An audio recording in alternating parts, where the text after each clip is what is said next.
hear you guys.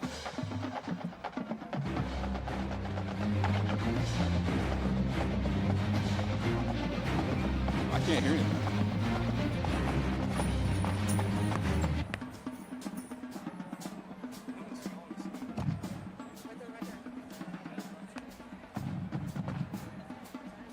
Welcome to San Jose, California, where the Spartans are taking on the Utah State Aggies as both teams begin Mountain West Conference play today. And you guys, here is the best thing. If you're watching this, you know that we are live streaming on Facebook, which is pretty amazing for several reasons. One, we don't have commercials. You are not going to see a commercial here, which is pretty great. Number two, we are reading all of your comments. We want you to go like, share this, comment right now, and throughout the game, we are going to be checking in to see what you have to say. You, the fans, are going to be a big part of this broadcast. It's going to be awesome. And to help with everything, I have Brock Hart here. He is our San Jose State social ambassador, I guess you could say, for today. Isn't that right, Brock? Yes, thanks for having me. We are excited to have you here. Now, Brock's main job is going to be to let us know what everyone is saying on social. So, Brock, what have you seen so far? Anything?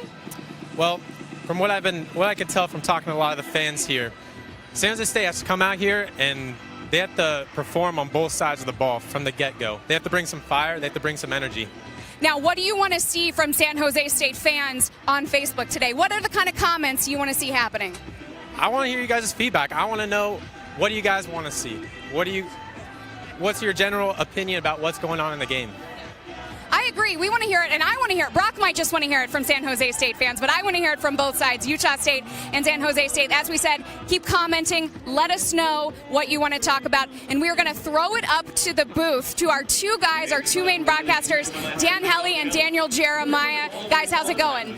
It's going great, Kristen. Thank you so much. Glad to be here again. This is Facebook game number 2 for me, number 3 for Daniel Jeremiah. San Jose State weather could not be more perfect right now, and Utah State no stranger to this. This is their second of 3 Facebook games for them this season. And DJ, as you know, these two teams pretty similar in terms of having a tough road to hoe early in the schedule. Now they have a conference opener against another team of kind of the same ilk, you could say. Yeah, they've definitely been trying to drive that car up the hill with the schedule they've had early on. But I want to get back to Kristen and find out how hot it is on the field, because that South Florida game, watching that on TV, I was hot just sitting on my couch watching it. So I need to get a temperature update down there. Kristen, how hot is it down there? It's got a nice breeze, guys. I'm not going to lie to you. It's hot. It was a little bit hotter earlier. Brock and I walked to the stadium a little bit earlier, and we had to go find some shade. I'm not going to lie to you, but if last night is any indication in San Jose, it's going to cool down, I would bet. I bet the winds are going to be going. I think the temperature is going to change a lot. We'll see. Lovely Northern California. No doubt that the weather's going to cool down just a little bit. And the deal with these Facebook games is that we are going to be monitoring the comments throughout the game, as yes, you guys talked about down on the field a little bit. So DJ, he loves the positives, but he feeds off the negatives. So when he sees those, you might get a little bit of a reaction too. Kristen, down on the sideline, you got a chance to talk with the coaches earlier. Why don't you take it away from here? Yeah, absolutely. So I talked to the head coach, Brent Brennan of the Spartans, and he's very excited to be at home. Take a look. Coach, tough couple of road games leading up to this game, but now you are back home in San Jose. What does it mean to you and your team to be playing this Mountain West opener back at home? We're really excited to be home and play in front of our home fans. You know, kids will have their families here, their friends, their girlfriends, all that. So it's really comforting to be back at home. We've had 2 tough, really road games against really good people. So this is a chance for us to get home. It's the start of the Mountain West for us, so it's a huge game. Now, Josh Love will be your quarterback, your starting quarterback. What have you seen from him in practice this week, and what do you want to see from him tonight? Well, I just want to see him, take charge of the team and move the football down the field. He had a great week of practice. He's extremely diligent. He's always in there looking at film, working on his game, working on his craft. So I'm just excited to see, how he handles the situation. All of a sudden, he's back in there. He was the guy before, then he wasn't. Now he is again. So it's a great challenge, a great opportunity for him. And what do you think Utah State is going to throw at you guys tonight? They've got a great defense. They got a really active defensive front. They got 3 really good players in their secondary. So I think they're going to mix and match coverages like they have, and I think they're going to bring some pressure. So Josh is going to have to get the ball out of his hands, and we're going to lean on our offensive line. All right. Thanks, Coach. No problem. Thank you. All right, we got much more where all that came from for you here. Right now, let's get to it. This is Stadium Football on Facebook Live.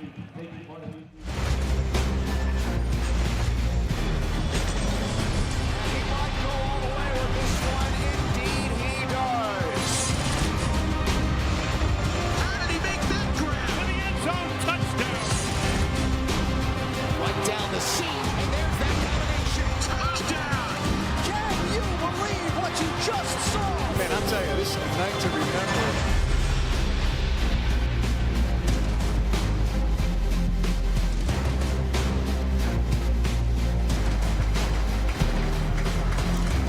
Hello, everybody, and welcome to lovely San Jose, California. It is the Spartans of San Jose State coming in with a 1-3 record, taking on the Utah State Aggies coming in at 1-2. We talked about how difficult the schedule was for these two teams. San Jose State coming off a tough loss against Utah. They hung up a lot of points on them. Wake Forest played Utah State. Similar ending for them, Daniel Jeremiah. These two teams very much looking forward to playing each other. Yeah, look, they've had a rough start to the season, but all their goals are still out in front of them. You got conference play starting tonight. This is a big game.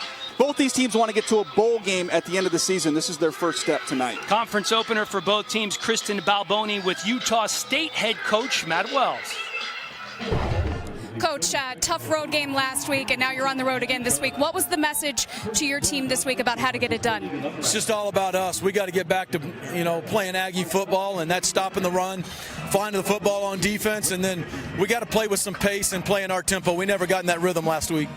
Now, you have won 6 straight games against this team. What do you got to do to make it 7? You got to start fast, and like I just said, run the football and find a way to stop the run on defense. Now, you told me not to mess this interview up because somebody very special is watching on Facebook Live tonight. I didn't know if you wanted to give her a shout out. Yeah, you're talking about my mom. Yeah, she's watching it, Dad, everybody back home in Oklahoma. So what's up, Oklahoma? Thanks, Coach. Okay. All right, thank you.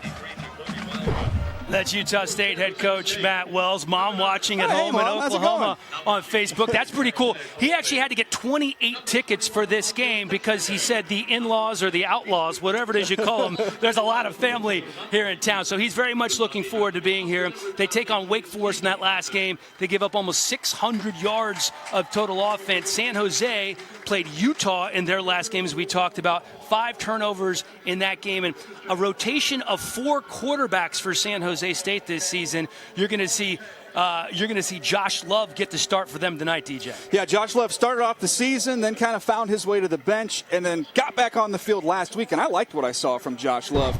Able to push the ball vertically down the field, generate some big plays, and when the protection holds up, he's got some options down the field, including a true number 1 wide receiver. Yeah, Brennan says about his quarterback, he started earlier in the season. He got benched. He had an opportunity that he took advantage of against Utah. And this is a guy he will be looking for all night long. Yeah, studying this game and looking at both of these teams, both sides of the ball, I thought Bailey Gaither is the best football player we're going to see on the field tonight. Doesn't matter who the opponent is. He was running by everybody. And like I said, if they can just get the pass protection for San Jose State, they're going to have some opportunities down the field. On the flip side, you have a quarterback with experience, Kent Myers at Utah State, a 3-year starter for the Aggies. It's been a roller coaster ride of a season for Myers, just like it has been for the rest of the team. Yeah, this needs to be a big turning point game for him because they've got some talent at the position behind him. So he needs to get off to a fast start tonight. Against Wake Forest, threw a pick 6 early in that game and never really found his rhythm. So the start of this game tonight for Kent Myers is going to be huge. Get some easy completions, get some confidence, and get some rhythm. 28 career starts for Kent Myers, so experience at quarterback there, not as much at San Jose State. San Jose State on the defensive side of the ball, really on both sides of the ball, a rebuilding team. They have 48 freshmen on the roster, a couple of talented linebackers who lead the country in tackles in terms of inside linebackers, the duo, one of the best you'll see around. Let's send it back down to Kristen Balboni on the field with more. Hey guys, good to see you out there. We got a lot of social comments coming in already. It's really cool. We love seeing this, guys. Remember, again, no commercials, and we're going to take you inside. We want to hear. Look, you can see those comments right there. How cool is that? And our guys in the booth are going to be, our guys in the booth are taking it away. All right, we are almost ready for kickoff here. The Aggies going to be kicking to San Jose State. Bailey Gaither, a dangerous return man. Anytime he gets his hands on the ball, he is back deep, along with Zamor Ziegler, the talented running back for the Spartans. And we are underway. And here is Gaither, about 4 yards deep into the end zone, and he will take a knee. So San Jose State's going to get the first crack at this one. You're looking there at Bailey Gaither. Last game against Utah, he was one of the few that really played well. 8 catches for 125 yards. And there you get a look at number 12. There is Josh Love. 3 touchdown passes, 3 interceptions on the year. Nice if they can get some run games going. Both these teams have struggled to run the football this season. That'll take a lot of pressure off these quarterbacks. First down at the 25, and the give is to Ziegler. Nothing going there for Zamor Ziegler, the versatile sophomore running back. Went for over 100 yards against Cal Poly.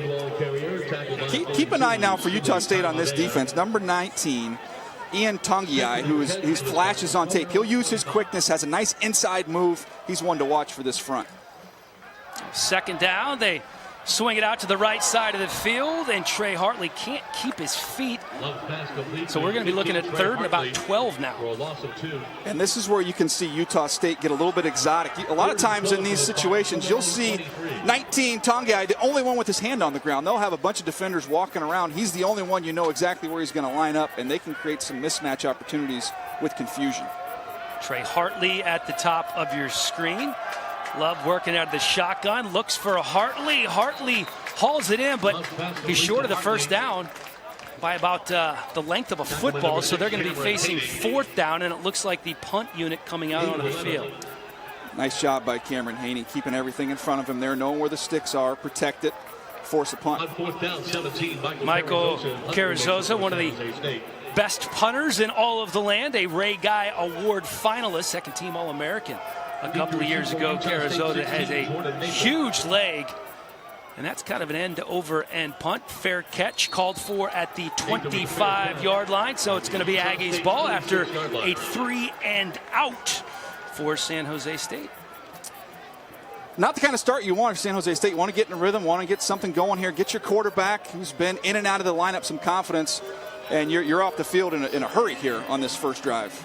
Well, we talked about Kent Myers a little bit before the game, a 3-year starter. In the backfield with him is going to be El Toro Allen.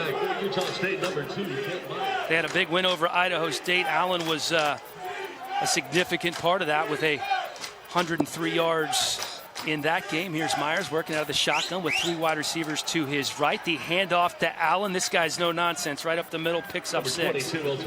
And not a shock to see who made the tackle there. That's Frank Genda. Leads the nation in tackles. Number 5 inside linebacker for San Jose State. And they're going fast. Quick completion, and now they've got a first down. So this is a rhythm that you want to see for this Aggie offense. They are on the ball, and they are moving. Yeah, tempo is something that they've really wanted to work on. Tempo, rhythm, picking up first downs. Just really, after the beating that they took last week, they're looking for positives to build on early in the game. They talk about the importance, head coach Matt Wells did, of getting on the board first. Off the play action, over the middle. Pass is complete to Dax Raymond, the big tight end. 6'5", 245, picks up the first down. And that was all about the play action, because you look at Maurice McKnight, the safety for San Jose State, just got sucked up by that run action, threw it right behind him.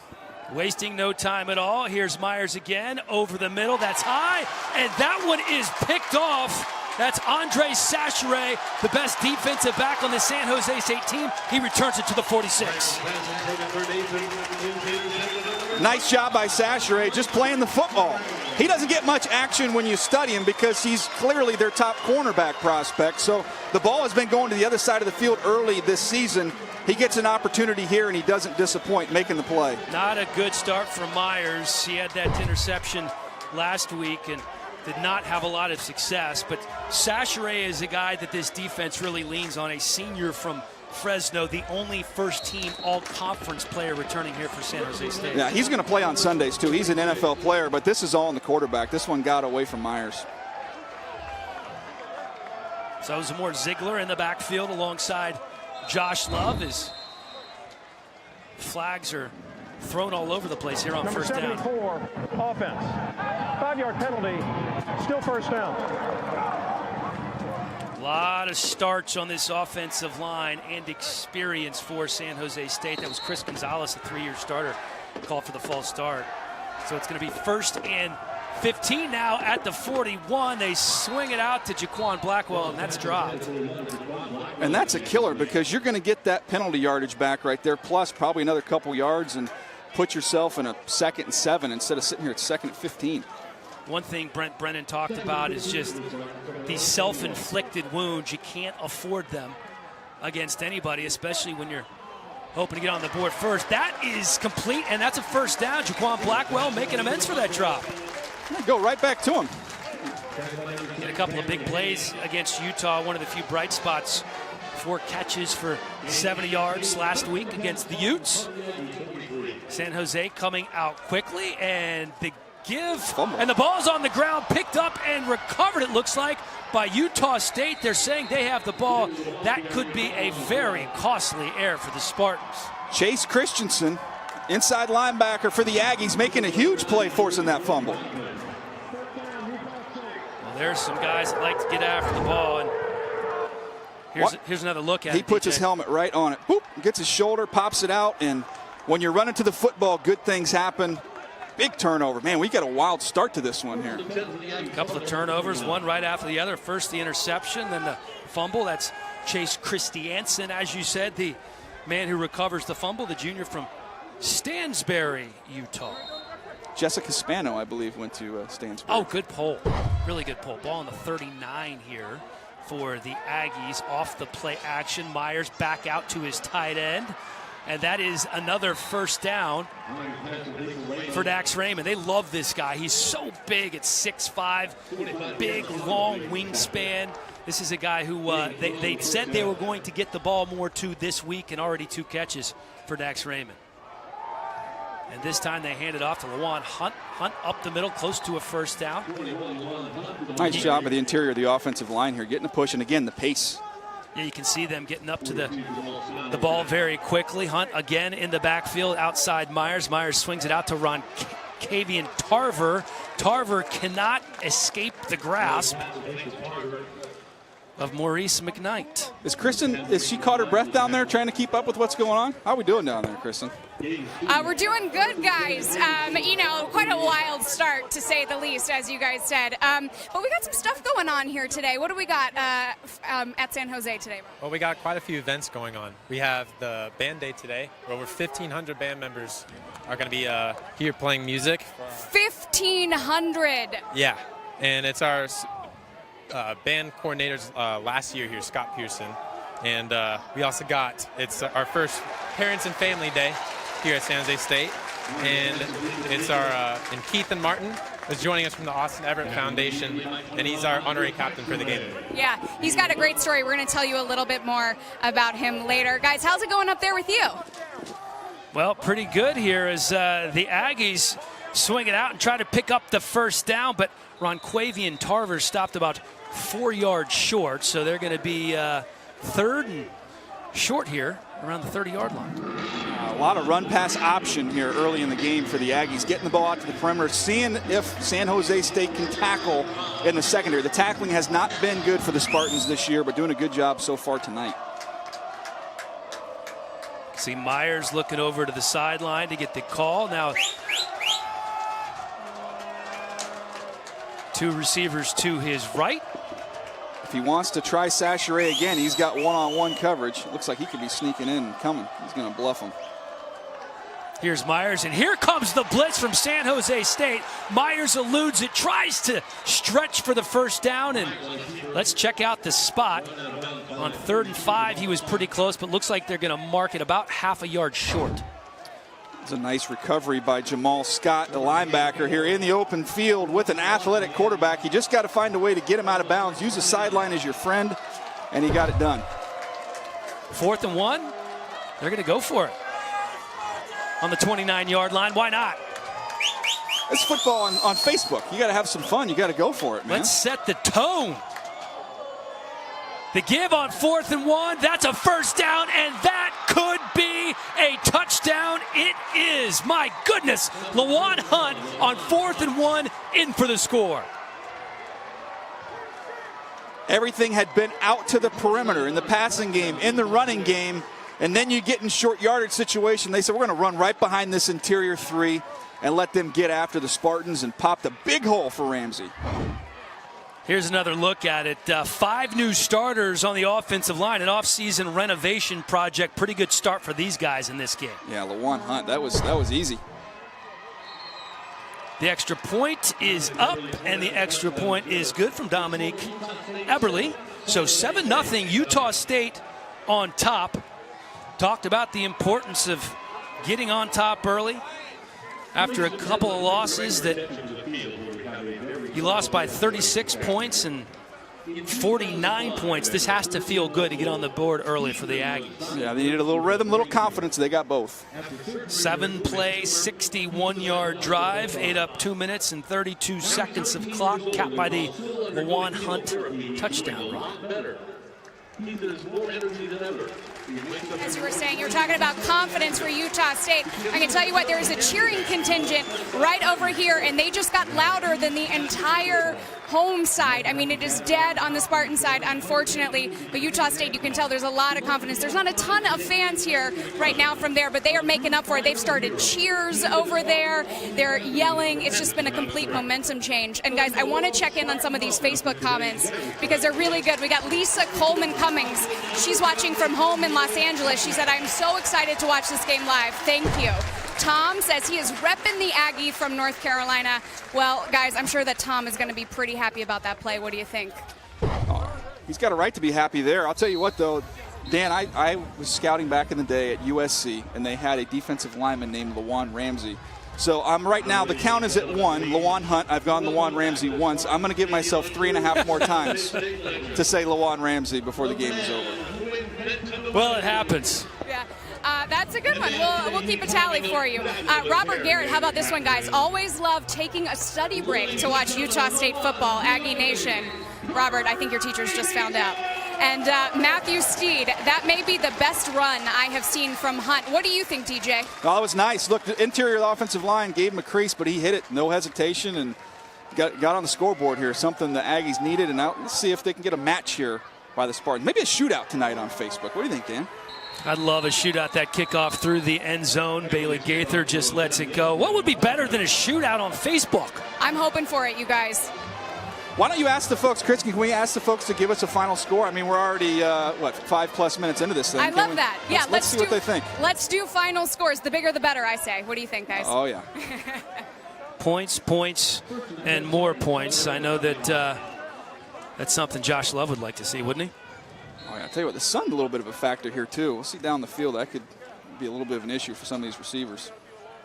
Here's Love handing it off. That's Zamor Ziegler one more time, carrying some tacklers after a gain of 7. Check that. That was Malik Roberson. Chase Christiansen again on the tackle. Very active game for Christiansen so far. Forced a fumble.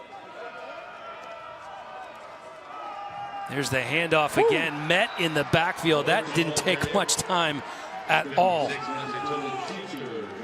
That's Nase Toto Schuster, the junior from Long Beach Poly, the famed Long Beach Poly High School in Long Beach, California. Man, do they turn out some football players or what? How about the lower half on Schuster, by the way?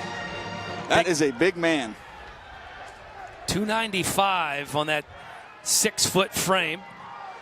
Love back to pass, and that play was broken up. You can see he was looking for Trey Hartley. That's Cameron Haney. That's the second play on 3rd down. They're clearly trying to go after Haney here in these substitute situations. They get the nickel package on the field. They're attacking him, and so far he's 2 for 2. Getting the ball out, that's playing it perfectly. Play the hands, get the football out. Haney's 2 for 2 on 3rd down. Cameron Haney started 2 games last year as Carrizosa back to punt.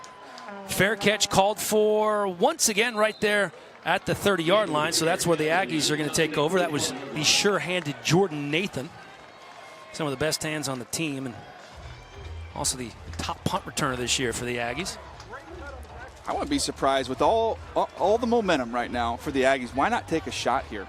Everything's been short to the perimeter. You got a little bit of the running game cranked up now. How about take a vertical shot? I like the way you think. You sound like a former quarterback. I like to be aggressive. I'm not saying I could throw it that far, but I'm saying I'd like to think that I could. Well, here's Myers going to work on the 31-yard line, and no shot. Instead, he hands it to El Toro Allen up the middle, picks up a couple. See if they vary the speed. They can run this no huddle at different paces here. Right now, it looks like they're in cyber speed right now. Yeah, again to Allen. He is met immediately in the backfield. You talk about big guys.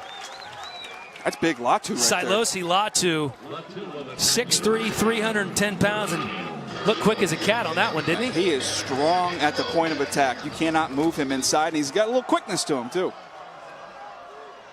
3rd and 5 now for the Aggies. This is a big play for this San Jose State defense. Get off the field and try and get some momentum back here. 3 wide receivers to the right. Myers looks over the middle. Pass is broken up. That's Maurice McKnight again. Yeah, we talked about McKnight being a little bit nosy earlier in the game, but he plays aggressive. You'll see some big hits from him when you study him on tape. He's got some range, but he's always attacking. There's no hesitation. Watch him right in the middle of the screen. Drive on the ball. Boom. Play the hands. Get it out. That's a big play and a big stop for the Spartans. Yeah, Carson Terrell really didn't have a chance there because McKnight was all over him. Great coverage by McKnight. The punt is fielded. That's a fair catch by Gaither right around the 20-yard line. So still 7-0 here about midway through the first quarter. Utah State on top of San Jose State, almost waiting for that first big play from Gaither because they have come in bunches this year. You look at the numbers for him, 290 receiving yards to go along with 4 touchdowns. And this is a kid from Paso Robles here in California. And ironically, the second leading receiver on this team is his high school teammate Josh Oliver, who is the starting tight end for the Spartans. They've got to get him the football and get him rolling. Instead, they hand it off one more time to Malik Roberson. Roberson right up the middle for a 7-yard gain. Now they're in a good position here. They can throw these bubble screens too, and you get the ball in Gaither's hands. Not only a vertical stretch receiver, but after the catch, he's elusive and can make some things happen. Roberson, the leading returning rusher from last year, had 508 yards. Here he is again, has a little room, makes a cut, picks up the first down and then some. The ruling in the field is that the player was down before losing possession. First down. 13-yard gain for Roberson. Nice job by Chris Gonzalez getting a seal block there up front. Move the chains. So ball on the 41 now for San Jose State. Quick pass out to the right side. That's Gaither. He is met almost immediately and driven out of bounds. And look who it is. Haney's having a big quarter here. Haney's been everywhere. Doesn't start every game, but did start a couple this year and started this one. Sophomore he's on the ground now. Los Angeles, California. Yeah, still down on the field. Timeout for an injury.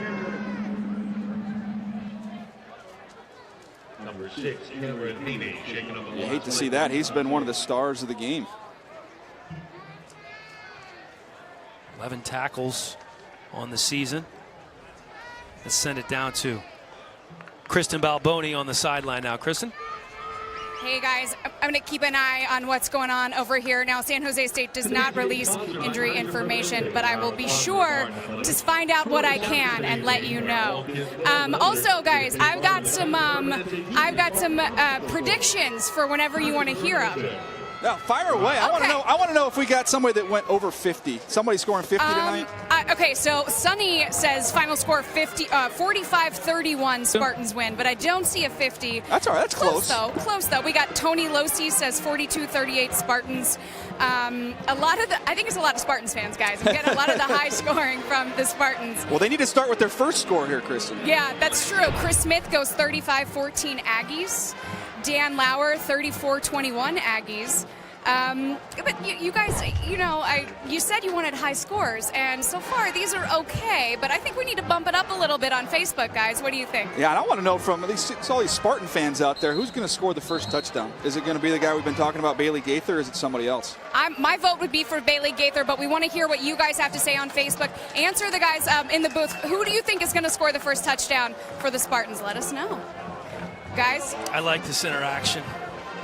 I like how because this is the way you get friendships, Dan. It's a little tough for you to build relationships, and this is how it's forced friendships. The only reason I took this job was so I could get more Facebook friends. Isn't that the same for everybody? I don't understand. Good football and some added followers there. That's good. Josh Love with the handoff one more time. This is Roberson again over the right side for a pickup of a couple.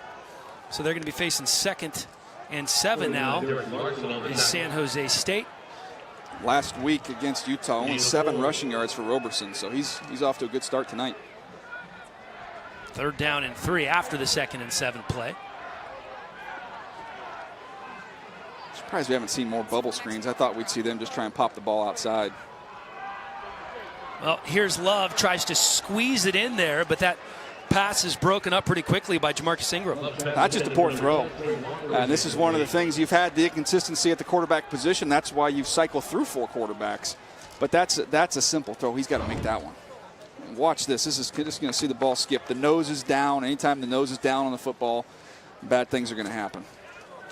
Busy day so far for Michael Carrizosa, the 2nd-team All-American in 2015. Punted 11 times his last home game against USF. Gets hit on the punt there, barely gets it off as the Spartans going to dance around the 20-yard line before they finally down the ball. By the way, I love this whole interaction we have, but that's only the second best thing about doing these games with Facebook. The number one thing, without question.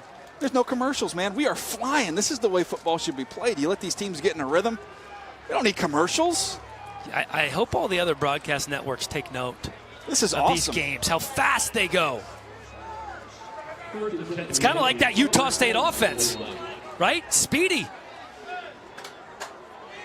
3 receivers to the right for Kent Myers, 1 to the left. He does swing it out to the right. That's his big tight end, Dax Raymond again.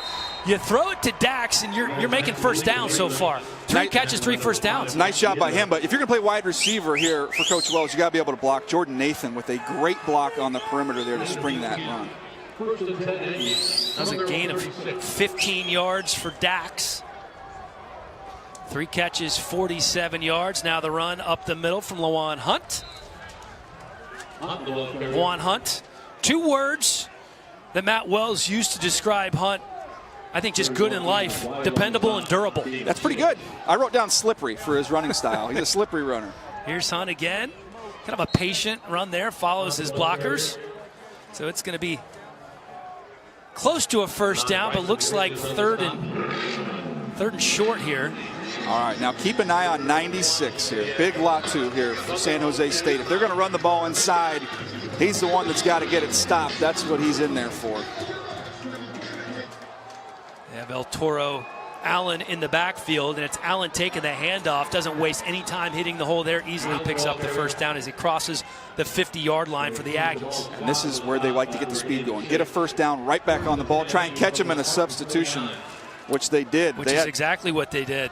12 on the field. Yeah, El Toro puts his head down, and you can see the flag there. That's going to be the call. And that's why people try to use these fast-paced rhythm offenses, is to get those penalties just like that. And you can do it at different speeds, but when you get a first down traditionally, that's when they want to go really fast and they catch you in a substitution like they just did, get a free 5. Utah State coming in here. Illegal substitution, 12 players on the field. Defense, 5-yard penalty, replay first. Utah State coming in here having won 6 straight against San Jose State, including a 41-7 win the last time they played in 2014. In that game, Kent Myers had a career-high 3 rushing touchdowns. So we haven't seen him run yet. I'm waiting for him to kind of get cranked up and keep one of these.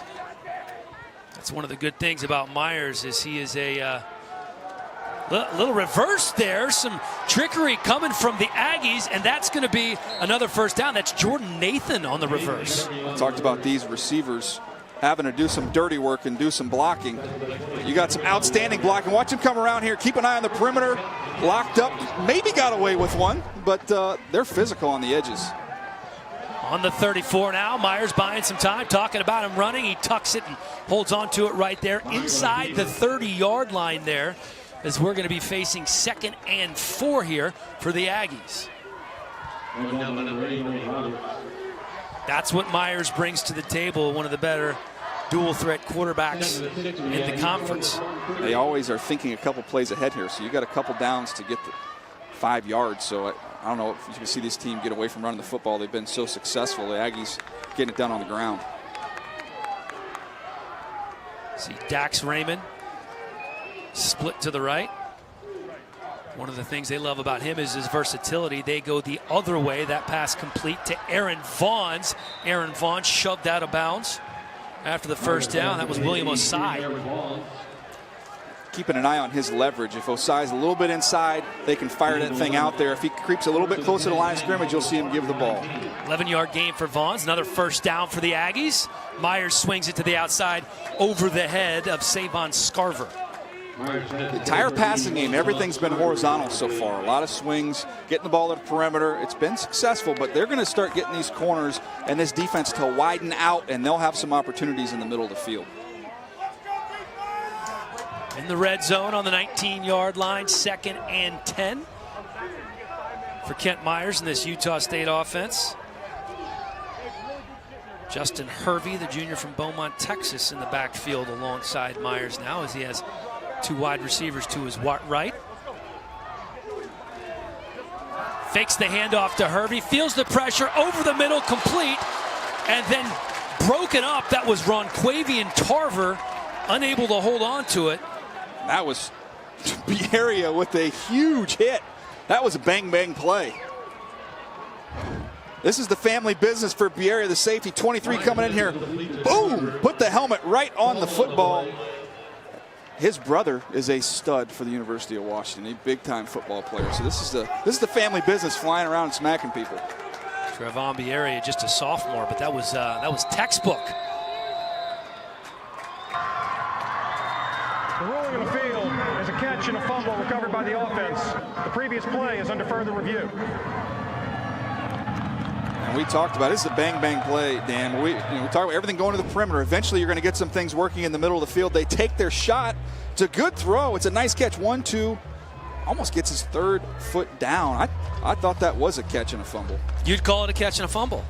That's close. Right, that's about as close as you get. It's close. 1-2. Puts the ball away. I mean, they don't call it this in the NFL anymore in terms of making a football move, but it was almost as if he did make that football He almost move. gets the ball completely tucked away. Catches it. 1-2. The ball is there. He's tucked the ball. I mean, that's a catch. That is a catch and a fumble, in my opinion. That's a good throw under duress, by the way, by Myers. Got bodies all around his legs and put it on the money. A lot of great individual effort there by Myers and Bieria with that hit. There's really nothing that Tarver could have done to hold on to that ball. That's just helmet on football, good old-fashioned. This might be one of those ones too where it's just what was the call on the field, because I don't know if it's to the point where you can reverse the call. But did he say the call on the field was catch and fumble? He said catch and fumble, I believe, on the field. Catch and a fumble recovered by the offense, so it's still the Aggies' ball here, no matter how this goes down. That's Kevin Boitman, the referee, talking with the replay officials. Look at the bodies around the quarterback here. That is not an easy throw. Can't get his legs into it. It's a nice full extension catch, and it's a great hit by Bieria. This is pretty good all the way around. Yeah, I think you're right. I think it's a catch. He's caught it. I mean, I don't know. He's tucked the ball away. He's got 2+ steps down. He's tucked the football. It was bang, bang, but I thought it was a catch and a fumble. The only thing they're going to tell Bieria, though, is that after you force this fumble, go get it. Why don't you go there and get it? But that's one of those things, too. When your defense is rolling, you have 11 hats getting to the football. For things like this, the ball goes on the ground. You've got a trailing lineman or a linebacker hustling to the football. Good things happen. Now, looks like we're going to have a decision here momentarily. Is Kevin Boitman will tell us what's going on. After further review, the ruling in the field is an incomplete pass. Wow. It will be Utah State's ball, 3rd down on the 19-yard line. Again, I thought it would be tough to overrule it, but I thought absolutely that was a catch. I guess that one wrong. I don't think we could have been more wrong on that one. Let's send it down to Kristen. Guys, I would agree with you from the sideline perspective as well, but don't tell that to any of the fans here. But here's the thing. This is the great thing about Facebook. Pardon my hair. The great thing about Facebook is that we want you to chime in. What did you think the call was? Nick and Trenton both say it was a fumble, and Brandon Monson also says catch and fumble, guys. All right, thank you, Kristen. Kent Myers now on 3rd and 10 for the Aggies. Big play here. Myers trying to buy some time, and Myers dumps it off. That is a touchdown, Aggies. Braylon Roberts untouched into the end zone for the Aggies. That's Roberts' only fourth catch this season. Hasn't been a big part of this offense, but gets out in the open field. I thought Myers was going to take off and run. He had the first down with his legs and said, this is a little bit easier. I'll let you do the dirty work for me. And again, nice blocking on the perimeter by these wide receivers. Utah State off to a great start. Yeah, Myers looking every bit the 3-year starter that he is. Wise decision there to get it to Braylon Roberts, the big kid out of Dallas, Texas. As the extra point is up and good. 14-0 Utah State after a 10-play, 79-yard drive. That was a 19-yard touchdown pass from Kent Myers to Braylon Roberts. Where are the, Kristen, you got some fans down there? What do we have going on down there on the sideline? You guys, the Utah State contingent here is strong but very mighty. I don't know if you guys can hear them from up here, but there is this one little group. They've got flags over here on the 10-yard line, and they are so loud. You can see them right there. They're having the time of their lives. And as you guys mentioned in the pregame broadcast, Coach Matt Wells said he gave out 28 tickets alone just for his family. A lot of these kids on the Utah State team are from California. I think there are 22 players who are from California, so their families are here, alumni are here, Matt Wells' whole family apparently is here, and they're having a really good time. They're representing for Utah State well, guys. One thing I want to ask the people on Facebook, Kristen, if we can get this out to them, is just looking in the end zone, seeing all these band members. You talked about we have 1,500 band members here. More in the stadium today, more tubas or more touchdowns? What are we going to have? I mean, I hope more touchdowns, but that's not a bad way to go either way, right? So you guys let us know on Facebook. There's a lot of tubas. There's a lot of tubas here. That's all I'm saying. Should I get a tuba count down here? Oh, guys? Yeah, it might take. Might need a calculator. We won't see Kristen for the next 30 minutes if she tries to get a tuba count. I don't think we can ask her to do that. We've got all different colored tubas. A lot of different tubas. There's a lot of tuba talk going on here, guys. Yeah, big tuba game. Big tuba game. 14-0 Utah State on top. Kristen talked about the number of Aggies from California. 22 is what she said. That's the second most of any state behind only Utah. So a lot of Cali kids here on this Utah State team. So certainly they have a lot of family here to check out this one. And liking what they're seeing so far, up 14-0 with 2:15 to go here in the first quarter. I'll tell you what, the San Jose Spartans need a spark in Bailey Gaither. Not going to get a chance here, but they've got to get him the ball on this series right here. If they have to throw him a bubble screen, you can take a shot down the field. He's your best football player. You're down 2 scores. You have got to get him the football. Dominique Eberle kicking it out of the end zone with ease. And you can check out the yards here. Utah State, 171 total yards, just 58 for San Jose State so far. So Josh Love going to try to do his best to change that. You got Gaither up in the slot at the top of the screen here. So you can see the attention. Utah State shading the safety right over the top of him. They're aware. Oh, there's Love, flush out of the pocket, tucks it, runs, picks up the first down, and then some smart decision by the sophomore. Great job. I'll tell you what, Justice Tae's not going to like seeing that one on tape. He got undressed in the open field right there by Love. 12-yard gain for Love.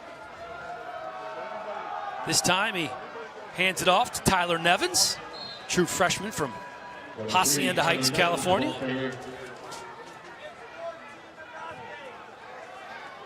5 carries for 21 yards Tell you what, last week. This booth, we are right on top of things here, Dan. This is a You can hear great the booth. fans. Little pump fake there from Love. Love going up top, and lucky that was out of bounds because he overshot that by a bunch. Could have been picked off. Did you see who was in coverage down there? Oh, yeah.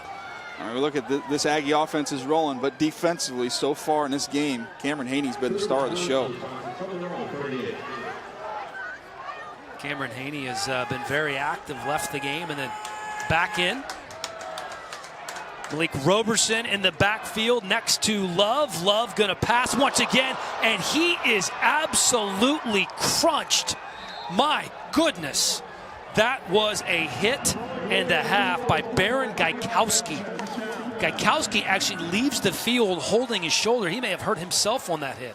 Self-inflicted wound. I tell you what, the thing for San Jose State here is you look at the pressure coming right up the middle, untouched. As he had Bailey Gaither open for the first down, could have got this offense some rhythm, but right here, there's not enough bodies. A little miscommunication you see there with the back. You get a clean run through and a huge hit. Gary Sosa punting one more time, and a bit shorter than he would have liked as that rolls just inside the 40-yard line. Baron Gaikowski with an incredible hit there that forces that 37-yard punt. Kind of surprised that Josh Love just got up and walked right off the field. He looks just fine as he's down there sitting on the bench waiting for another chance to get out there. Just trying to get something going here on the scoreboard. Or Josh Love and the Spartans, they of course coming off that 54-16 loss to Utah. That was that game that they had 5 turnovers and just never could get anything going offensively. They need it. They need somebody on defense to generate a turnover, make a play, and get back in this football game. Fake handoff to El Toro Allen. The keep by Myers, and then that's Frank Ginda on the hit. Yeah, we're going to call his name a few times tonight, the nation's leading tackler. 14.3 tackles per game for Ginda, just a junior. This guy's all over the place. 2nd and 6 now. Looks like they might have caught him creeping up a little bit there, looking to the sidelines, get the check, and see if San Jose State adjusts their defensive call. Well, Myers working with 2 wide receivers to his left and 2 to the bottom of your screen to Myers' right. Myers going to pass again with time over the middle. Pass is caught and complete. That's Ronquavian Tarver. He's the #1 receiver on the team. Let's send it down to Kristen Balboni. Yeah, guys, real subdued over here on the sidelines for the Spartans. They're game planning right now. They're trying to figure out what they can do, but not a lot of enthusiasm going on. So fans on Facebook, give them some love, guys. You want to know what there is a lot of enthusiasm for? It's the tuba talk. You guys have started. You guys have started a movement. Tubas versus touchdowns. People are saying there's going to be a lot more tubas. I think I'm with the folks. I hope we see a high-scoring game, but there are a lot of dang tubas. Yeah. And guys, right now we're going to take you over to a little message from the Mountain West.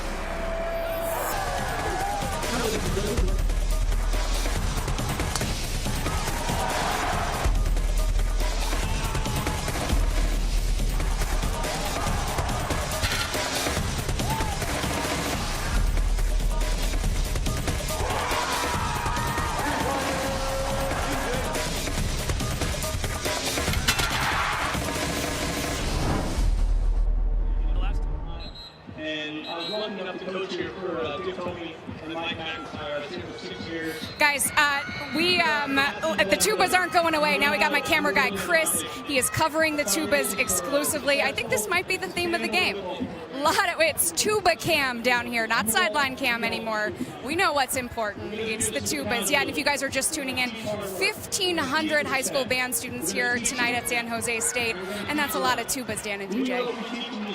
Heck yeah. We got 2 touchdowns. We got a whole lot of tubas. So we need some more Exclusive tuba coverage here on Facebook. Tell you, we couldn't have a better start, though, if you're talking about the first quarter, if you're a Utah State Aggie fan. I know, hey, when Coach's mom is watching, you know that, she's got to be fired up what she's seeing right now. Matt Wells' mama enjoying this at home. He's in his 5th season at Utah State, liking what he is seeing out of his quarterback so far. El Toro Allen with a 2-yard gain there. Talking about his quarterback, Kent Myers, after that early interceptions, really played well. 10 of 14, 97 yards for the senior from Rolette, Texas. When he doesn't force the football, when he just takes what's there, he's a really efficient player. Oh, here's Myers. He's not going to get a chance to do anything here. Just swallowed up by Bryson Bridges, the junior defensive end. That was a tag team there with Bridges and Latu both getting back in the backfield, and now you've got a 3rd and long situation right here. This is what you want if you're San Jose State. Look at the double team inside, and look at Latu splits it and creates the initial pressure, and Bridges cleans it up. So Myers now looking at a 3rd and 16. Working with 3 receivers to the bottom of the screen, and that's going to be a false start. You can see the movement there on that Aggie offensive line. False start, number 75, offense. 5-yard penalty, still 3rd down. First penalty of the game for Utah State. We're in the 2nd quarter. Tell you what, Utah State's rolling a lot of guys through on both sides of the ball, getting a lot of players in the game, and that's a young redshirt freshman there in Ty Shaw. Well, they're going to have to do a lot of work here to pick up the first down. 3rd and 21 now. Screen or draw, Dan? Let's go screen. I'll take draw, just to switch it up. Yeah. Why not? Guys jumping up and down here on the San Jose State sideline. Looking for the stop on 3rd and 21. Here's Myers. They rush 3, strike over the middle, but that's going to be short of the first down. That was Carson Terrell, backup tight end right behind Dax Raymond. Being aggressive, though, and you have to keep in mind here that Kent Myers will quick punt, the quarterback. You see him punt a couple times this year, so that's something they can do here as they go with a hard count.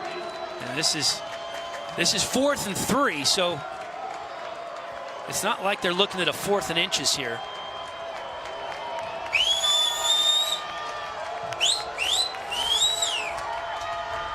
Swings it out to the right, and that's going to be a first down and more. Utah State on the board again. Gerald Bright, the wide receiver.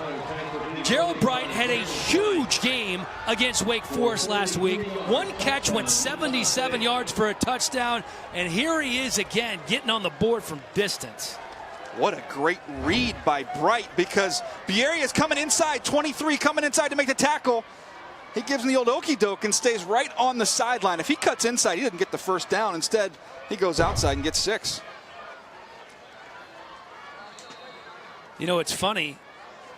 I was talking to Coach Wells about some of his receivers, and I asked him about some of the leading receivers from a numbers standpoint on the team. And Bright wasn't one of the guys that he initially said. He was actually surprised to see the numbers because he was reminded of that 1 catch for 77 yards. Bright's a tightrope artist right there. It's pretty good stuff, That was beautiful. And again, that's just that we talk about instincts and football awareness, just knowing where the pursuit is coming from. And what a great read. Stay outside. Forget the first down. Let's go get some points. Here's look at this tightrope.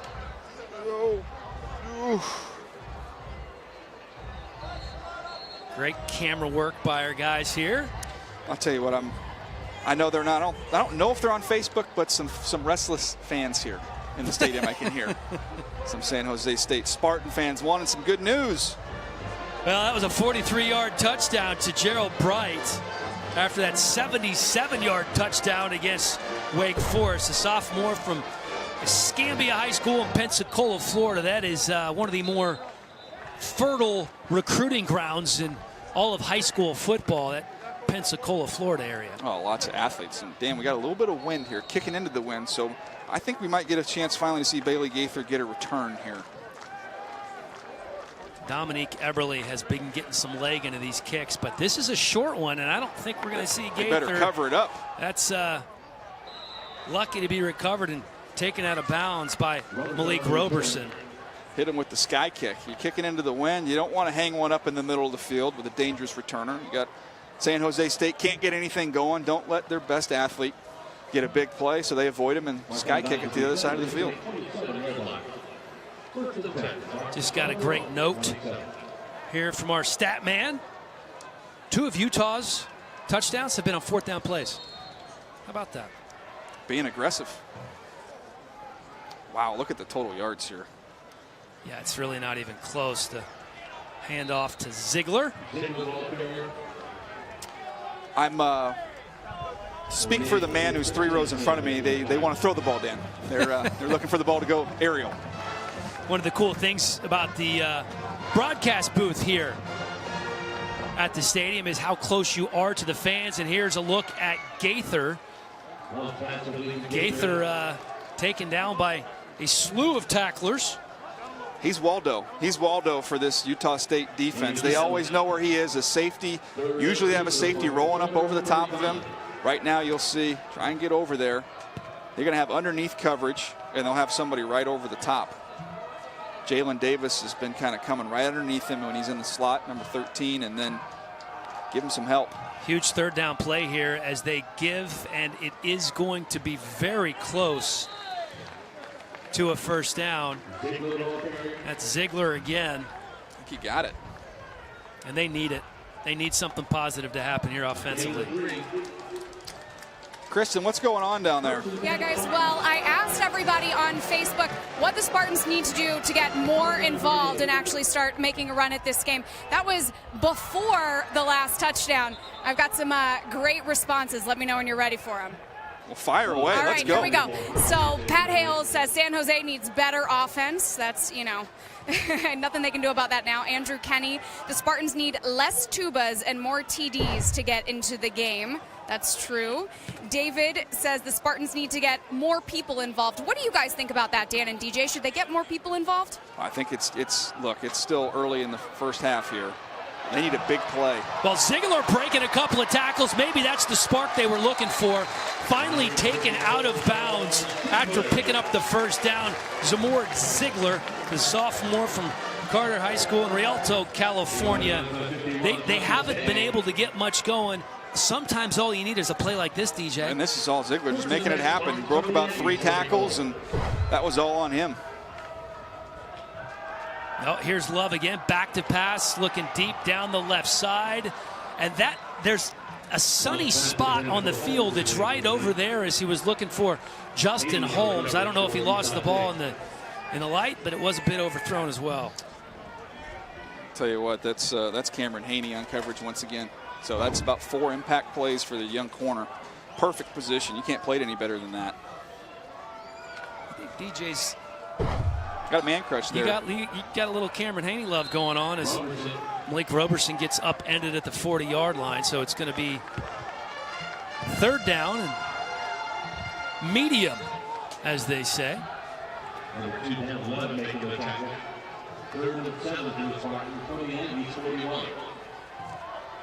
2 receivers up top for Love. He faces 3rd and 7. Feels pressure. That's a fumble that is scooped up by Utah State. That is an unbelievable play.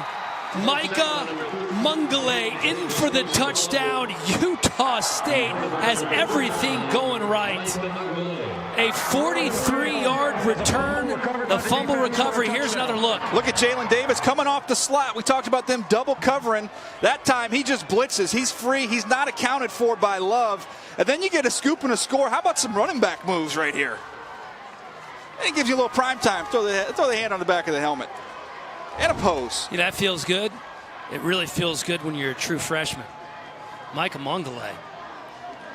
The senior, though, Jalen Davis. Let's give him the credit for the sack and the forced fumble. Excellent timing. Jalen Davis, the active leader on this defense in nearly every statistical category. Kristen, what do you have down there? Hey guys, well, I'm here again with Brock Hart, who is our San Jose State student ambassador. And Brock, you know, the score has got to be tough for you right now. What are you thinking? Well, score is a score. They got to come out here and they got to play. And they got to finish. Okay. What are you seeing now? Just a reminder, Brock is our ambassador on Facebook. He, along with me and everyone in our truck, are looking for all of your comments. And instead of doing commercials, we're talking to you right here. So we want to hear everything you have to say. Brock, what have you seen? What do you got? Well, it's such a cool experience here on Stadium Facebook Live. And, you know, I even saw your mom. I saw your mom. My mom? Yeah. Sylvia? What's up, Mom? It's my mom and Coach Wells' mom are watching, right? Yeah, but I'm seeing a lot of people commenting that we need playmakers. They need to throw the ball to Bailey Gaither, things like that. Get the ball to playmakers, and that's how San Jose State could come back in this one. Guys, what do you think? You think San Jose State can get back in this from what you've seen so far? Christian, here's what I think. I think you need to give Brock a hug and tell him to cheer up a little bit. All right. Brock, it's not the end of the world. A lot of ball game left, Brock. A lot of ball game left. They said you need a hug, Brock. That's what they said you need. Yeah, it's We're all gonna right. be okay. We got a moral support down here. I think some of the guys on the sideline might need a hug too. Yeah, can on Facebook, can they send him like a heart? Can we give Brock an emoji? Like just some. He needs some warmth. Hearts for Brock. Some encouragement. Let's yes. get it trending. Hearts for Brock. Brock was just so deflated there for a moment. I get it. It's your school. I understand the passion. I appreciate it. He's doing his best to keep it positive. He's the ambassador for San Jose State, and he wants them to get back in this. And I got to represent. Yeah, he is representing. He is. I want some hope, though. I don't want you giving up down there. They said they want some hope. Don't give up. Hearts for Brock. They're coming in on Facebook. I can feel it right now. Again, the kind of short kick. Sky kick. Oh, no. Oh, and that's exactly what they were hoping for. Utah State says they have it. The kick was fielded and then dropped. Actually, it was Mason Tobeck who may have recovered that. That's one of those weird situations where they tell you just to call for the fair catch. That looked like it was Sean Pinson, who's a running back, who dropped the ball. Utah State comes up with it. That's exactly who it was. And this shouldn't have been a surprise to San Jose State. The kick was muffed by a member of the receiving team and recovered by a member of the kicking team. First down, Utah State. They kicked it, and there was a sky kick in the exact same spot as the last kickoff. He calls for the fair catches, which is smart, so he can't get hit. But once you put the ball on the ground, you're not protected, neither is the ball. Oh, boy, can we check in on Brock? Kristen, how's he doing down there?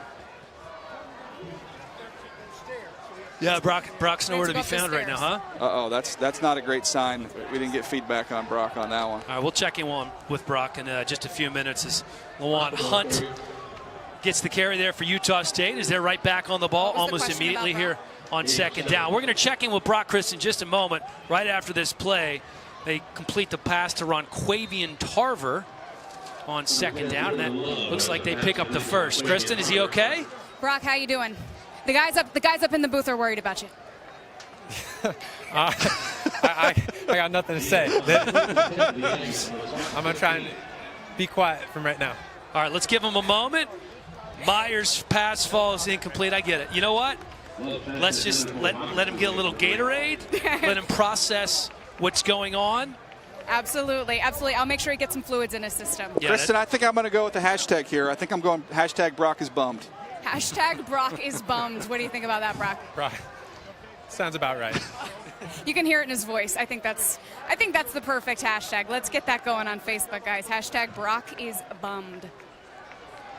You know, we thought we might see a couple of quarterbacks in this game for Utah State, and we are. We have a little love-on-love crime. This time it's Jordan Love for Utah State handing it off to Lawan Hunt. And I'll be honest with you, Dan, the fact that you couldn't come up with a funny tennis joke with two guys named Love on playing quarterback. It's love, but it's anything but love. So I just couldn't go. It's love here.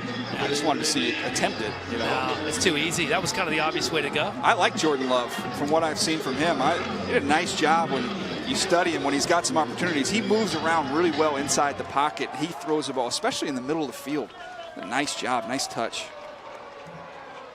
Just a redshirt freshman from Bakersfield. 6 of 13 last week against Wake Forest. Here's Love out to the right, and that one is complete.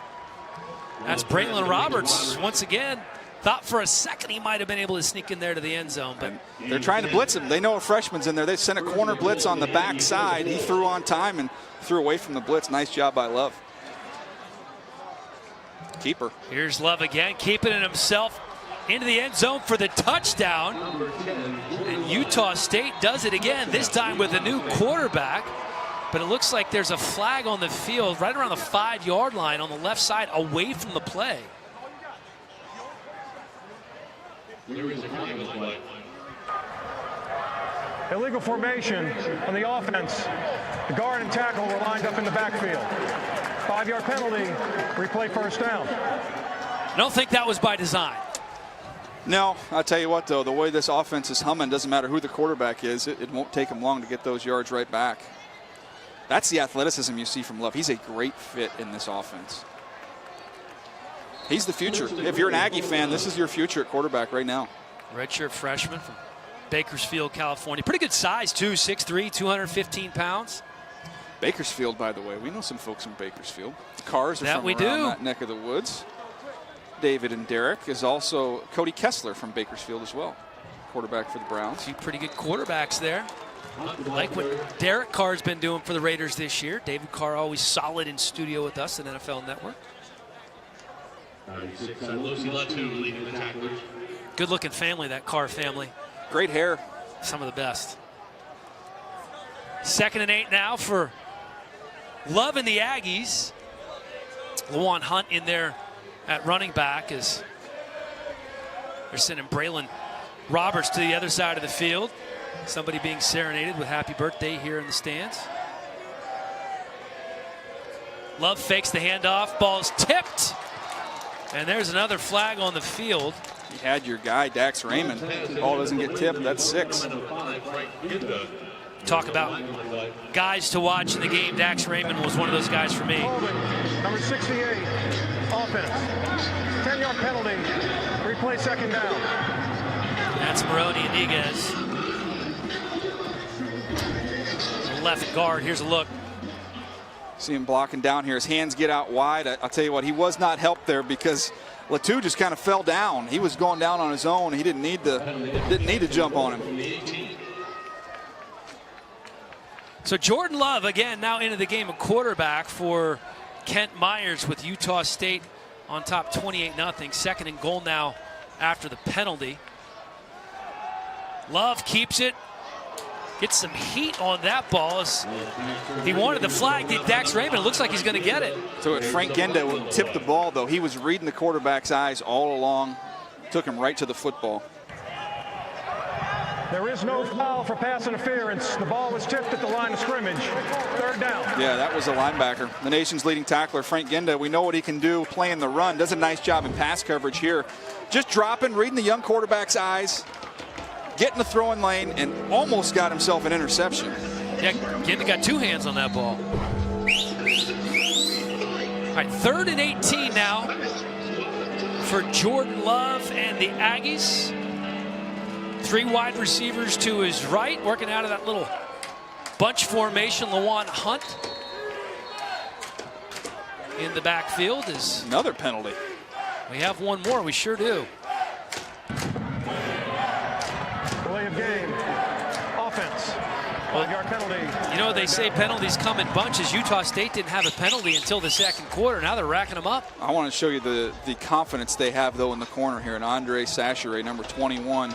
They have left him soloed up down here. You've got a 3-by-1 formation. So at the bottom of the screen, you've got your number 1 corner. And even in a long yardage situation, he doesn't have a lot of help down here. He's one-on-one with Ronquavian Tarver. That's where they go. Tarver in the end zone. Tarver touchdown. DJ, you saw that coming from a mile away. If you're sitting back there at the quarterback, it's called the bunch theory. There's a bunch of dudes on the right. I'm going to go to the left, find my one-on-one coverage. Just, it's inexcusable in that down and distance that you would leave somebody on an island like that. I know Sachera's your best corner, but man. There is a flag on the play in the end zone, right where the catch was made. The result of the play is a touchdown. After the play was over, unsportsmanlike conduct, number 1. 15-yard penalty will be enforced on the kickoff. This is number 1's first foul for unsportsmanlike conduct. So calling the unsportsmanlike conduct penalty on Tarver, who caught the touchdown pass. Here's another look. And just give him a chance. Nice job by Love. Make it a true 50-50 ball. That's just a box out. That's a basketball move right there. Tarver, and then gives you a little, I don't know what that dance is. Just a little wiggle. He's excited. I get it. Man, 3rd and forever. You give up a touchdown. And that's number 1 on number 1. That's number 1 wide receiver Tarver on number 1 corner Sachera. And you're right, it was a basketball play. Tarver at 6'3", Sachera at 6 feet. I think we got to get. Can we get Brock an ice cream sandwich? How about maybe a smoothie? You know, there are some other things that I would recommend for Brock, but I don't know if he's old enough yet. I didn't get the full resume. Here's another look at the play. One-handed catch. You could have called. You could have called PI on Sachera. Yeah, look, he's just walls him off. One-handed catch. Is Brock? Do we have an update on Brock, Kristen? Yeah, we got an update on Brock, guys. Brock is breathing. He's doing okay. For those of you who are just tuning in, Brock is our San Jose State athletic, what would you call it, ambassador, and things are going tough for Brock. But I do have it on good authority, guys, that he just turned 22 a couple of weeks ago. So I don't know what you were talking about earlier, but I think I know where you were going. Yeah, we'll just leave that there. Family program here on Facebook. We got a lot of Facebook comments coming in. Hearts for Brock. That's from Nilani. The Spartans need to put Brock in the game, says Andrew Jensen. Chris Cook says, give Brock a break, guys. Should we give you a break? I'm getting picked on with this chat on Stadium Facebook Live here. It's keeping me alive. You're getting picked on. No, you're getting encouragement. No, he's getting picked on by us, but apparently everyone in the Facebook chat is giving him a lot of Let love. me tell you what Brock is getting. Brock is going to get a date out of this scenario right here. There is somebody on campus who is watching this. I'm telling you, this is going to be good for Brock long term. They say that he can't hear you guys, but he said you're going to get a date out of this. You could play like this, sad San Jose State fan. Got my fingers crossed. I think we have a lot of hashtags. Babes for Brock. We can go there. Oh man, thanks guys. It's the star of the show, Brock. I love it. And who would have thunk it with his team down 35-0. Another short kick taken in about the 20-yard line, tripped up at the 25. That was Brandon Ezell on the return. Aaron Vaughn's with a great open field tackle there, a wide receiver for the Aggies. Great coverage. I do have to say here, DJ, 35-0 in the second quarter is not what I anticipated. And a look at the quarterback comparison. Remember, Kent Myers not in the game on that last touchdown, but his numbers pretty good. Josh Love's not so much. This has been musical chairs at quarterback for San Jose State. Doesn't look like Montel Aaron's going to be available tonight, so I'm anxious to see if we end up seeing Sam Allen at some point in time here, if things don't start to pick up for the Spartans. A possibility. Sam Allen, an interesting story as well. One of the few quarterbacks that will play on a punt coverage team. Over the middle. That pass is complete. Over the 50 and then back. That's Trey Hartley finally taken out of bounds. Big game for San Jose State. You can't look at the scoreboard right now if you're San Jose State. Just get first downs. First downs. Illegal formation. 5 players in the backfield. Offense. Talk about a dagger. Replay first down. Nothing going right for the Spartans right now. Man, head coach Brent Brennan just must be wanting to throw up on the sideline. My goodness. Again, though, you can't look at the scoreboard. You can't even worry about trying to score here. You're not worried about trying to get it all in one play. This team needs to get some first downs. Let's just work on. We've got 3 downs here. Let's get a first down. 7:46 to go here in the first half. That lovely Sefcuse Stadium. Spartans going to keep it on the ground here, and Ziegler trying to get back to the original line of scrimmage. It's pretty close. We've talked about the speed and the pace for Utah State. San Jose State's going to have to crank up the pace here. Yeah, they definitely are. Stay away from him. Stay away from Cameron Haney. It ain't worked out today. Looked like kind of a miscommunication there with Blackwell, as Love throws it out of bounds. So they're going to be looking at 3rd and 10. Love's numbers now 5 of 12 for 35 yards so far. One of the things they really liked about him coming in is the grasp of the offense. And as you mentioned before, they have used 4 quarterbacks this season. Love again going deep, again trying to find Hartley, but he overthrows him. So San Jose State going to be forced to punt. I thought Jamarcus Ingram might have got away with one there in the corner for Utah State. The ball was up in the air, got a little bit handsy, and then was able to get his hands off, and the referee didn't call it. But I'll tell you what, he could have easily drawn a flag on that one, and they need a break. Got a little handsy right here. The ball's already up in the air, and he's grabbing him, and then he lets go, but that's still should probably been a flag on the Aggies. Punt is blocked, tipped up in the air. Utah State recovers it. Carrizo's on his 4th punt of the game, gets that one blocked. They've got close to a couple previously. That's Baron Gaikowski again. Baron Gaikowski with a couple of big plays. Remember, he had that huge sack that forced the fumble earlier. Never cross the line of scrimmage. The ball will go over on downs. 1st down, Utah State. They kind of fought for the football once it got up in the air here, else they would have scored. You've only got really one San Jose State defender, but you got 2 guys fighting for the football.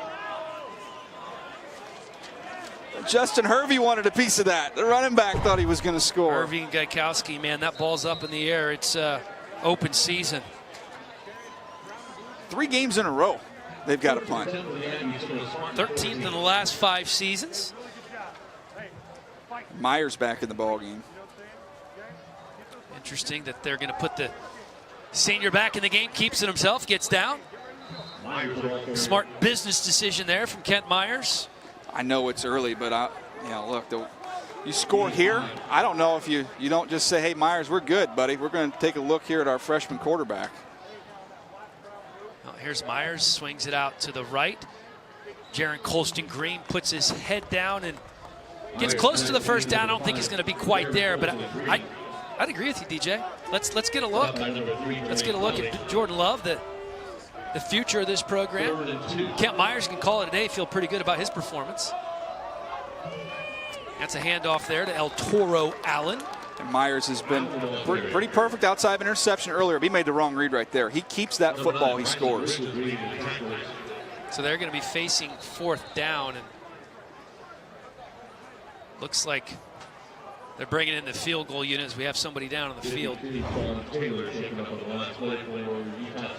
of the big guys got rolled up from behind there. Yeah, you got a running back came right up on his leg, got it underneath his left leg, and that's Sean Taylor for an offensive line that has played really well tonight. It was what Matt Wells called an off-season renovation project. He said basically both the offensive and the defensive lines were something that they were going to press the reset button on. And offensively, you have 5 new starters on that offensive line. They had 2 starters coming back from last year's O-line, but neither one of them starting right now. So you have 5 new starters on that O-line as you see Taylor helped off the field. Let's send it back down to Kristen Balboni on the sideline. Kristen? Yeah, guys. Well, as we said earlier, San Jose State doesn't give any information, but I will try to get over there on the sidelines to see how he's doing. But, just a tough break for San Jose State. It's tough to see. Yeah, Utah State losing one of their linemen for a moment, but helped off to the sideline. Good to see him moving. You can see him walking all right there. Probably just tweak that ankle a little bit. You have some hot dogs on the field right now, a little hot dog race. I'm going to go with number 3. You going 3? That's easy. Yeah, I'm going number 3. I don't know what the rules are here. You know what hot dogs remind me of on the field? Reminds me of the great Terrell Davis and the hot dog store. Did you hear this one? No. Preseason game.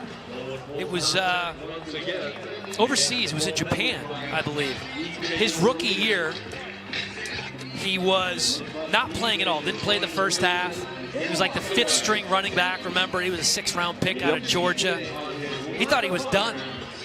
He ate a couple of hot dogs on the sideline. Special teams coach comes over and says, "Davis, you're going in." He goes, "Whoa," didn't even know where his helmet was. Grabs his helmet, runs into the game, makes a huge hit on punt coverage. Everybody on the sidelines going crazy. "Coach, you got to get him back in the game." So they put him in the game at running back. And at that moment, a star was born. After he pounded a couple of hot dogs and thought he was going to throw up, Terrell Davis, now Hall of Famer. That's a great hot dog story. I want to see if Kristen can come close to matching that hot dog story after this kick. That's a tough one. I mean, the guy's Hall of Fame. Dominique Eberle up and through. I challenge you, Kristen, to match my hot dog story. Guys, how am I going to follow that? Are you kidding me? You just told the best hot dog story ever, and then you threw it to me like top that in 5 seconds. There's no way. There's no way I can top that. I certainly don't have anything to compare. But I think what you're saying is that hot dogs are the key to success. Am I right? Well, here's my thing. My hot dog take is pretty brief here. Okay. The first hot dog is always good.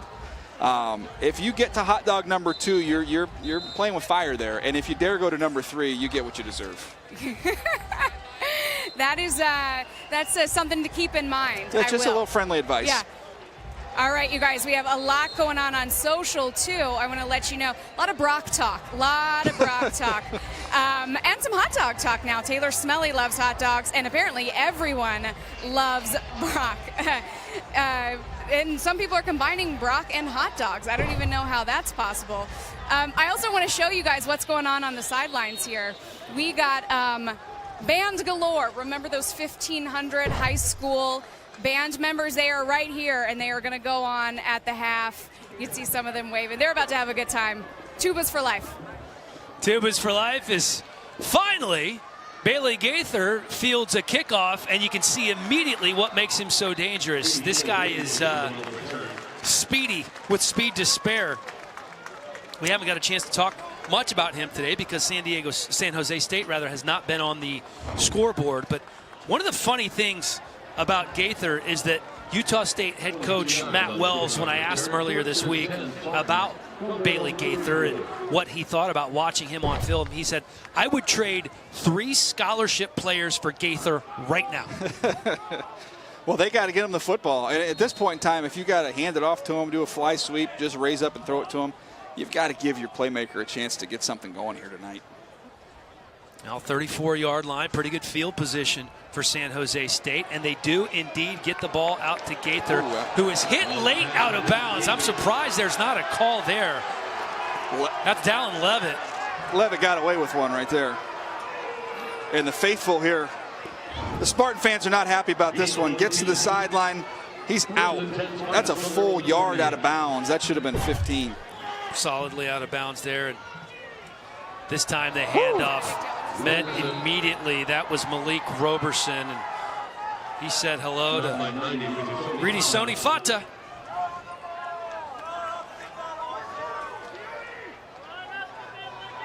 I tell you, these defensive linemen, they rotate them in and out on Utah State quite a bit, as they do the linebackers, but they can move.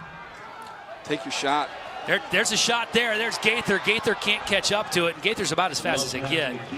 Kristen Balboni, what do you got down there? Yeah, you guys were talking about Gaither a little bit earlier, and Dan, you were saying what Coach told you, and I believe he said, make sure that I'm right about this, he's a football-loving fool. Wasn't that the expression that he used? That was, and he said that, I mean that only in loving terms. This guy is he's just nothing but football. He could not say enough about him. Yeah, he loved him. He did. A 3-for-1 trade. I don't care where you are. That's saying a whole heck of a lot. Justin Holmes taken down after a short gain. As you can see, the ball pop loose, but the player was down. Here comes some flags. Several flags on the field. Looks like there might have been a little pushing and shoving going on. Let's take another look. Mavina, what a great play. And then you see the pushing after the play. After the play was over, A little more pushing. unsportsmanlike conduct, number 10 Offense. 15-yard penalty. It'll be 4th down. This is number 10's first foul for unsportsmanlike conduct. Trey Walker, the true freshman from the Los Angeles area at Narbonne High School. Yeah, you can see some frustration here with San Jose State. And again, you try and get a small victory here. Let's try not to give up some points here. Get a stop defensively, generate a turnover, get something going here before the half. Well, here's the All-American punter once again. Garzosa had his last one blocked. Fair catch called for at the 25-yard line by Jordan Nathan. And again, more pushing and shoving going on. Yeah, it's getting chippy out here. Tends to happen in a 38-0 ball game. This time you saw Dwayne Adams involved in that melee. As the officials discuss what the call is going to be, Kevin Bointman, the head referee today, talking to Alvin Moore. There is no foul on the play. It will be 1st down, Utah State. All right, so whatever happened, they got away with it. Utah State's going to get the ball back. Up 38-0. There's a look at Brent Brennan.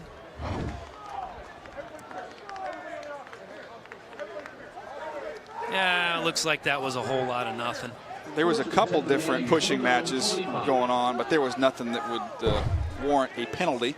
But every now and then, hey, throw the flag out there, scare them a little bit. Get everybody back in line, and let's play some ball. Still Myers out here. Yep, senior still in the ball game.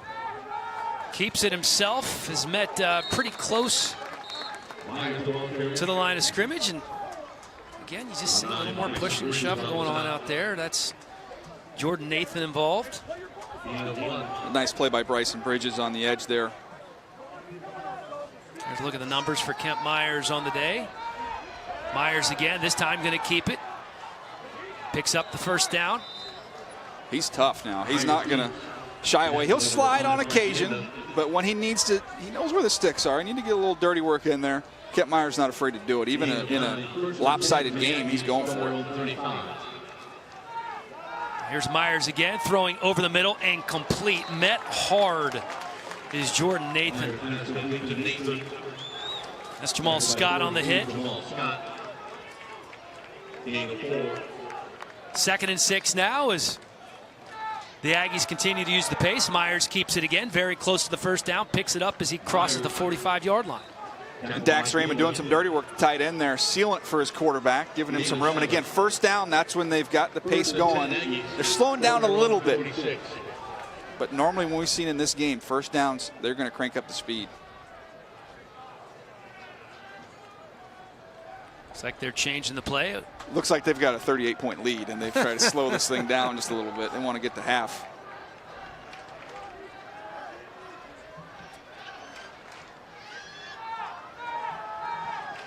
Well, again, flushed out of the pocket and quickly met is the senior quarterback.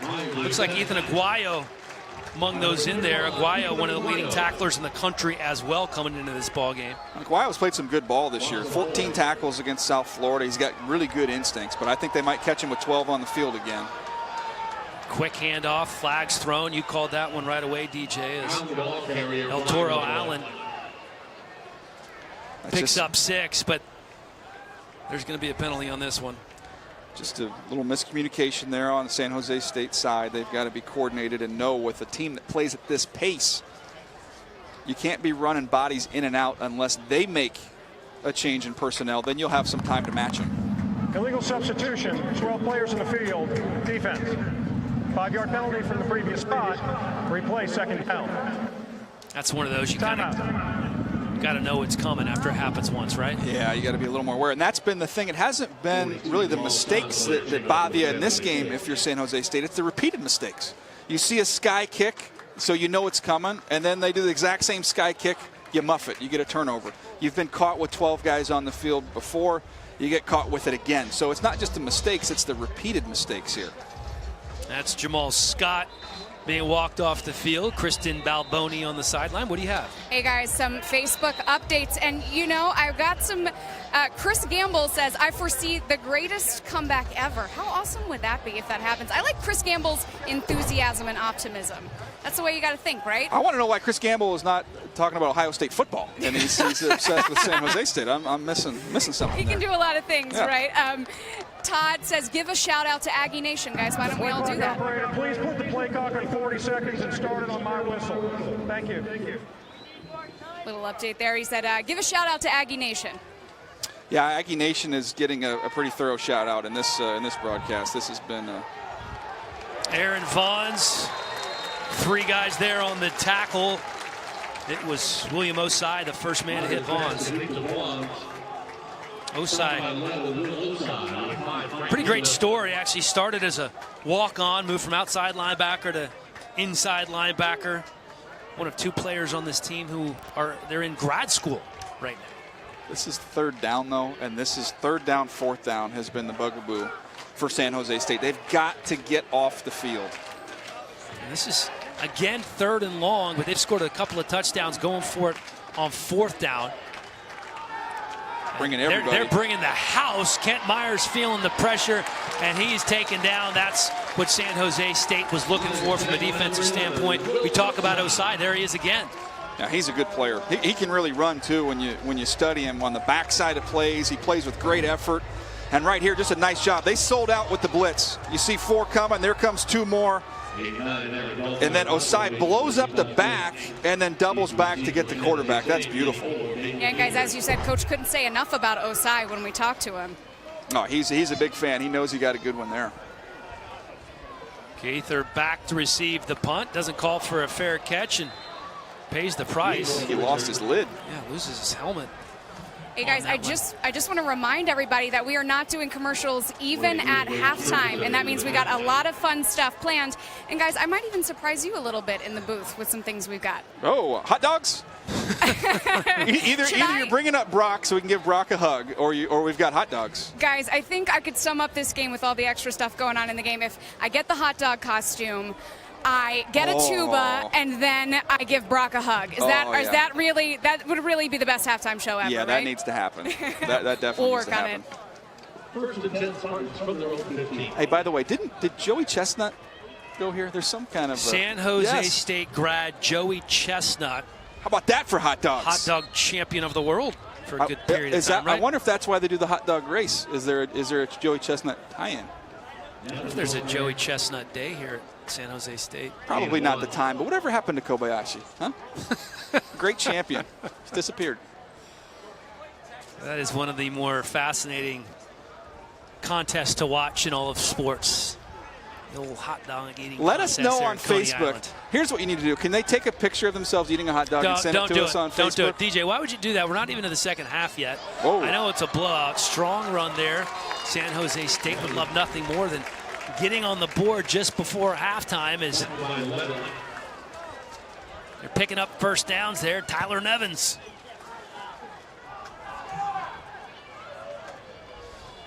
Something coming from the stands. Get a score!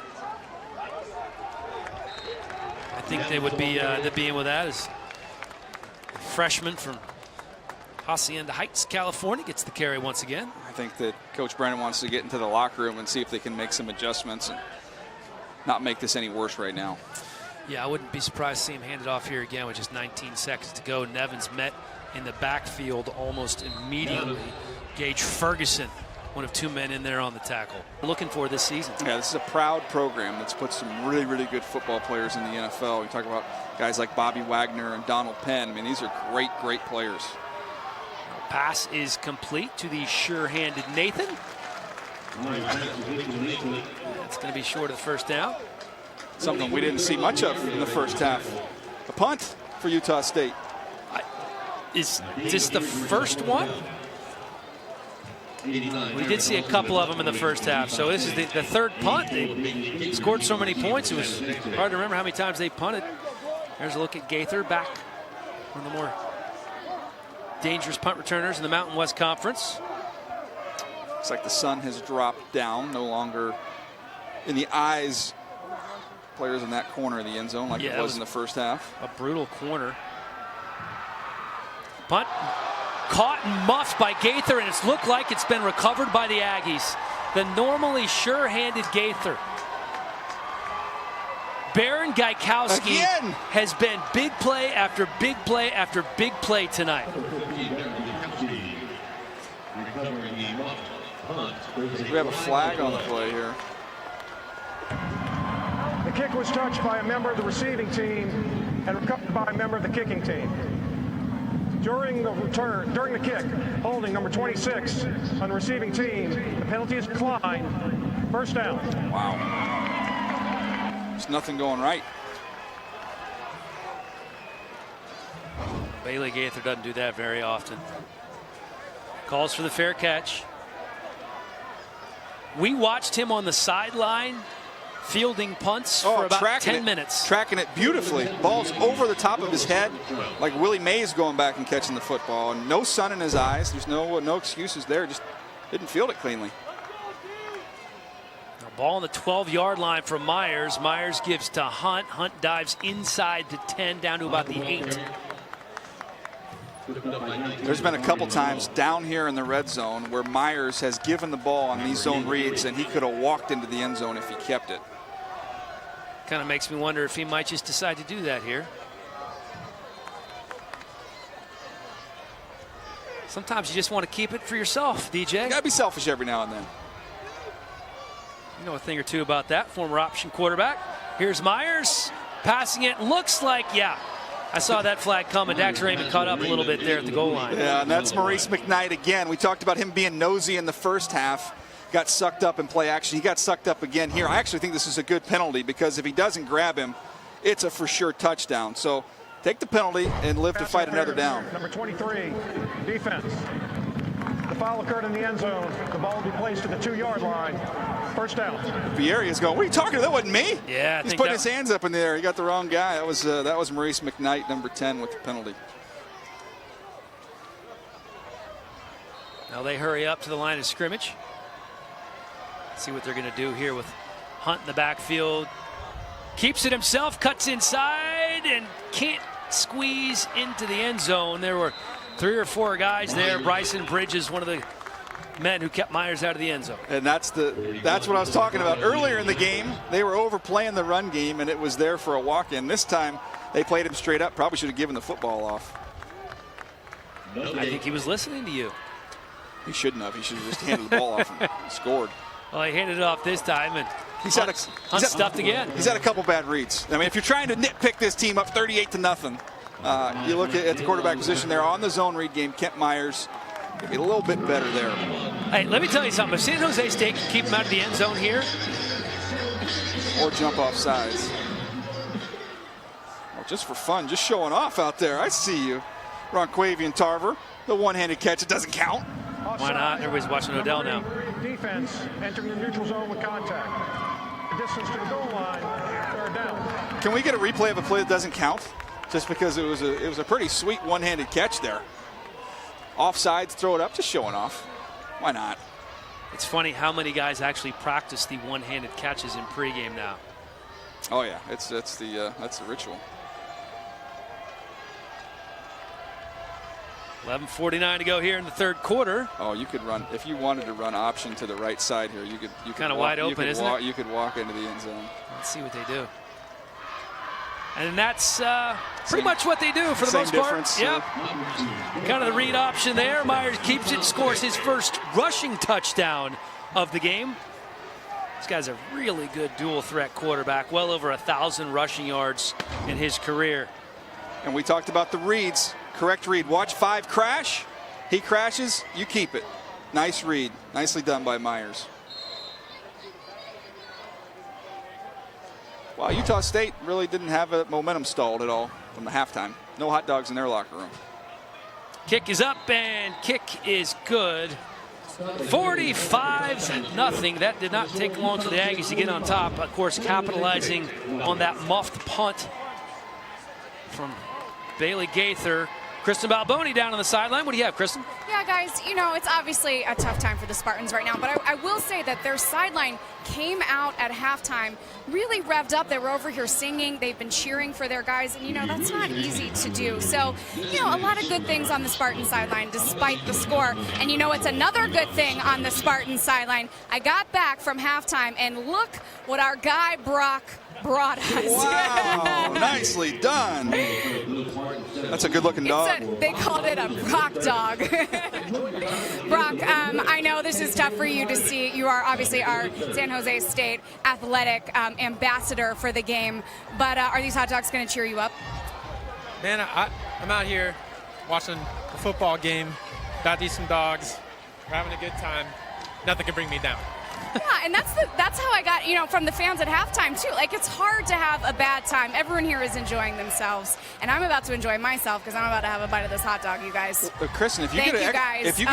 if you get an extra hot dog though, why don't we try and find a tuba player? The tubas have been the star of the show tonight. Lots of tuba players.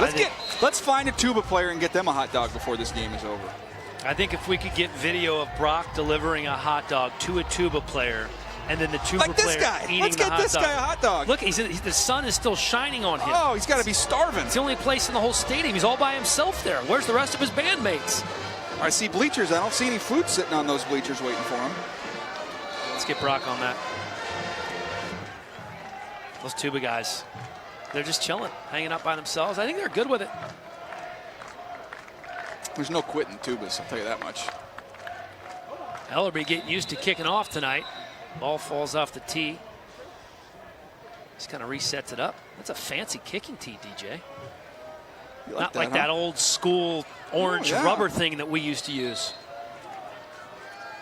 That is nice. It almost looks like a trophy. Well, that's a pretty good kick there by Everly. Pretty deep into the end zone again, and Gaither decides to take an E. So the San Jose State offense going to come out once again, looking to make something happen to get on the board for the first time, down 45-0 with 11:35 left here in the third quarter. Kristen, I thought you were eating a hot dog.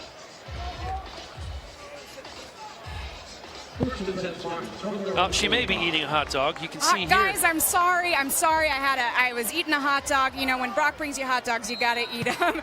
We have more college football action next Saturday at 4 p.m. Eastern on Facebook.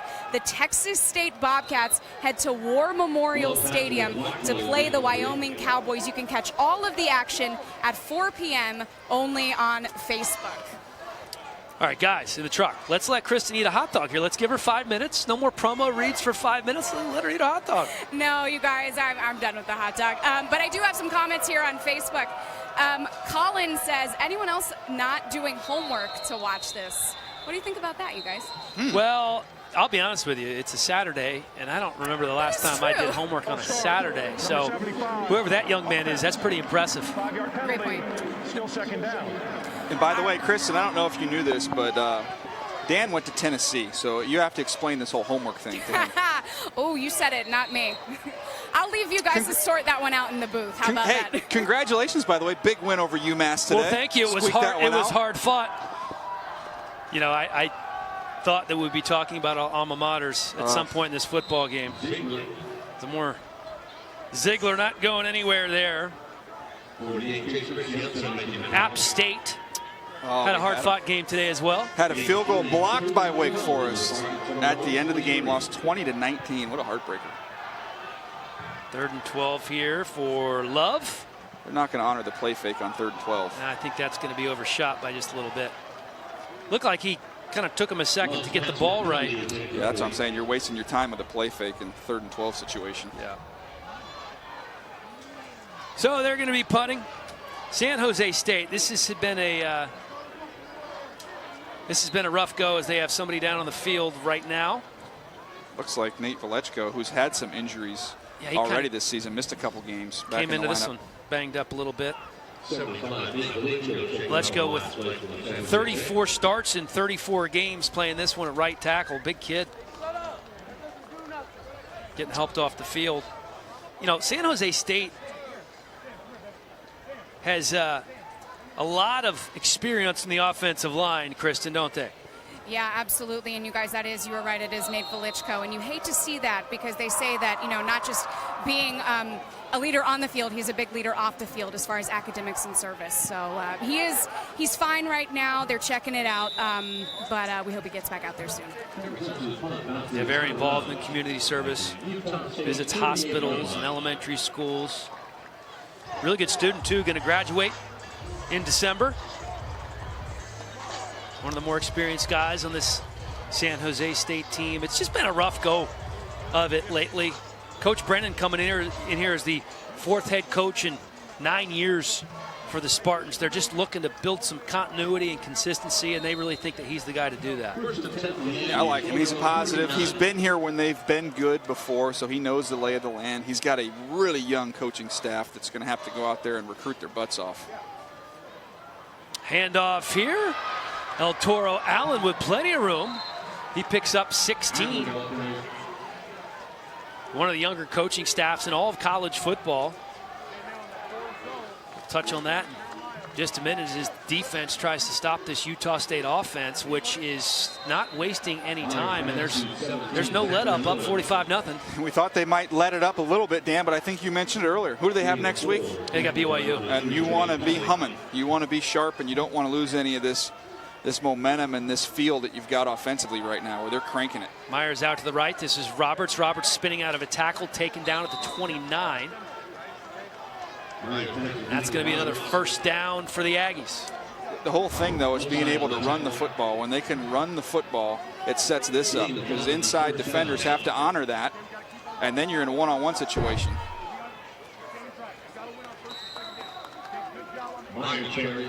Second down here for Utah State. Ethan Aguayo in there on the tackle. Arguably their best defensive player, William Osai, comes off the field. He's banged up a little bit. Myers on the play action, rolling to his left. Open receiver right through his arms. You're talking about Aguayo, and this is a guy who walked on at wide receiver and then turned into a linebacker. You don't see that very often. No, you want guys that can run. I mean, usually when you look at the best teams in college football, I'll show you some fast teams. You show me a team that's really struggling, they need to get some speed, and that's one thing they've tried to inject on this defense, get some guys that can run. Speed kills, as they say. Spartan speed, something that Coach Brennan has talked about since day one at his opening press conference. Here's Myers, pump fake, and he's taken down very quickly. That's Dakari Monroe, the cornerback on the corner blitz. Yeah, that's the same blitz that we saw earlier in the game from Utah State that forced the fumble. Coming off the edge here, you're hot as a quarterback. You got to get the ball out. You don't have time to pump fake, and he goes down. Fortunately for Utah State, held on to the football. Dakari Monroe, though, that's good timing and showed a burst. Junior from San Jose, local product. This is a long field goal attempt we've got here. Dominique Eberle going for a career long here. Got plenty of leg. 52-yard field goal up and in for Eberle. San Jose State, one of their best drives of the game. Love going up top, and Love is picked off. Going for it all. Oh. And I think that is Baron Gaikowski again. You're going to have a flag on the interception. That was a huge shot. It might even be a targeting penalty against Utah State after the pick. Trey Walker down for San Jose State on the sideline after the Gaikowski interception. Look, they went after Haney. He's in perfect position. And then your guy with the interception, Dan. And then boom. I think that was Suli Tamavena on that hit. I'd be anxious to see if because this could affect him for next week's game against BYU if they were to call a targeting penalty on the return of the interception. See if he goes high here. It's going to come into your picture. Right there. Right, it was with his shoulder. After the interception and during the return, personal foul, unnecessary roughness, number 42 on the intercepting team. At the distance to the goal line, first down. I think that was the right call, DJ. So they didn't call targeting. It's his shoulder. Oh, I don't know. That He led with the shoulder, but the initial contact was with the crown of the helmet. And that's what you got to be thinking about. You start thinking about next week if you're Coach Wells right now. You don't want to lose a good player. He's leaning with his shoulder, yeah, no question. I feel like he led with his shoulder. Intent. It's absolutely his intent. But watch the head. See the head snap back right there. Yeah. That's some head. There's helmet to helmet it almost depends on what angle you look at the hit from as to how hard it was and what part of the body that he led with. But nonetheless, did not get the targeting penalty, so he will not be ejected from the game, so it won't affect him next week. And Utah State takes over inside the 10-yard line. And they give to El Toro Allen. I thought they might try and take the air out of the ball, just run the football and keep the clock rolling, but they're pretty much just running their offense. They're going to take what they're giving them. And they're keeping Kent Myers in there too, which is interesting considering Jordan Love came in the game and had a good series. I know they want to get a good look at him. A lot of people really like the way that he fits into this David Yost offense. Big hole. Myers Allen down to the 25, first down and then some. That's the right side of the offensive line for Utah State. Some of the early opponents that they had, Dan, they couldn't get this run game cranked up. You see a Wisconsin, you see a Wake Forest and what they do defensively. They couldn't get it going. They're getting a major push at the line of scrimmage tonight. Well, we talked about it earlier. The fact that they have 5 new starters on the offensive line and they look this good in their first conference game is definitely something to build on for them. They're young, they're inexperienced, and even the guys who were on the team last year did not get a lot of run. Again, the handoff, they keep it on the ground to El Toro Allen, the junior from Riverside Community College. I do like Bieria, what he's doing here for San Jose State. He flies around. You're trying to find some bright spots for this team. That's a young kid as a sophomore that you're going to have here for the long haul, be part of this rebuilding process. But he's a good young player. Talk about that rebuilding process. 48 freshmen on this roster. This is a young Spartan team. Again, they're going to keep it on the ground on second down and pick up 3 yards. Got some backup offensive linemen in there. That's the right tackle. Preston Brooksby, 73, with a great down block. That's Rob Castaneda, who is the starting right guard. So a little mixing and matching. They're getting some of these young backups a look. As it's going to be 3rd and 2 for Myers and the Aggies. Ball's on the 32-yard line. 3 wide receivers to Myers left. We've seen him work the option before. He keeps it himself on that read option. Plenty of room. Crosses the 50. Myers inside the 30. Kent Myers is going to go the distance. His 2nd rushing touchdown of the game. And the Aggies continue to pour it on. San Jose State just can't stop this offense. Kent Myers, here's a handshake. Here's a water. And you're good for the night, my friend. Don't need to see anything else from you. Yeah, let's hope they put Jordan Love in here at quarterback. Walk us through this, DJ. Look at the read. Again, perfect read, and you get the kick-out block. Dax Raymond, the tight end, has done a nice job in the run game tonight. Perfect read by the quarterback and a nice kick-out block. That's too easy. 68-yard touchdown run for Kent Myers. Here's another look. Once he got out into the open field, now this is the bonus. You've got a safety in Bieria, who I was just talking about, is athletic, but that's just a foot race. And Myers not going to be caught, was he, Kristen? Right, guys, and you're talking about Ken Myers, and Coach Wells said that he just provides such a level of confidence for this team. He said he's not the most vocal guy out there, but he leads by example. He has so much experience, and he's really providing a boost of confidence to the other guys tonight, huh? Well, there's no doubt about that. I tell you what, it's fun if you're an Aggie fan because you've been waiting to see something like this for a while. They had that great game against Utah State, but playing two teams in Wisconsin and Wake Forest from Power 5 conferences. This is exactly what you were hoping for, Kristen. Absolutely, and Brett on Facebook says, keep it up, Aggies. And I actually want to kind of bring that up. I want to know on Facebook and from you guys, what do you think the ceiling is for this Aggies team? So I would love to hear what all of you guys have to say on Facebook and what you guys think, because like you said, tough schedule, but now they're in Mountain West play. Where do you guys see this going? I mean, they've shown a lot today. Well, listen, this is a team that's coming off a 3-9 season. They went to a bowl game in each of the first 3 years under Matt Wells, but in 2015 they finished under 500. They were 6-7. So I think a realistic goal for the Aggies this year is to get back to a bowl game. Listen, you have BYU next week. That's a huge rivalry game.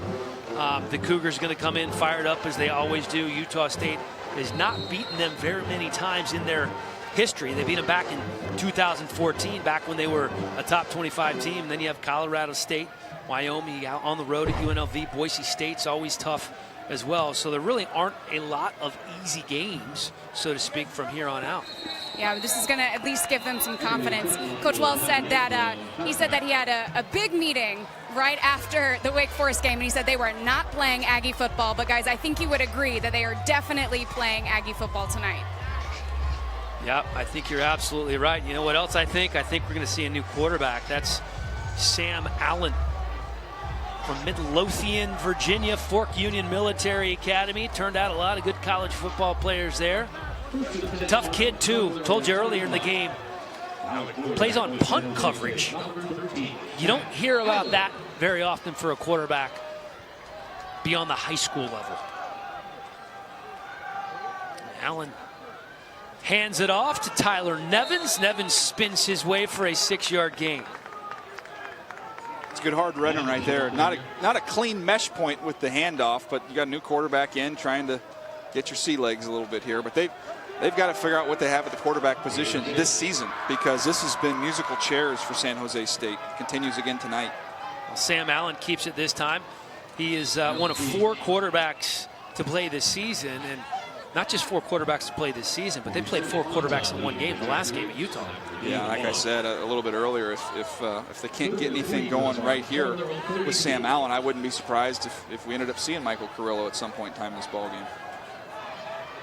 Well, Sam Allen, 2 for 5 last week, did not last long. He had 2 interceptions in that game against Utah, but actually entered the game before Josh Love. This time, almost a complete pass, but that type of day, 3rd down, got the 1st down completion.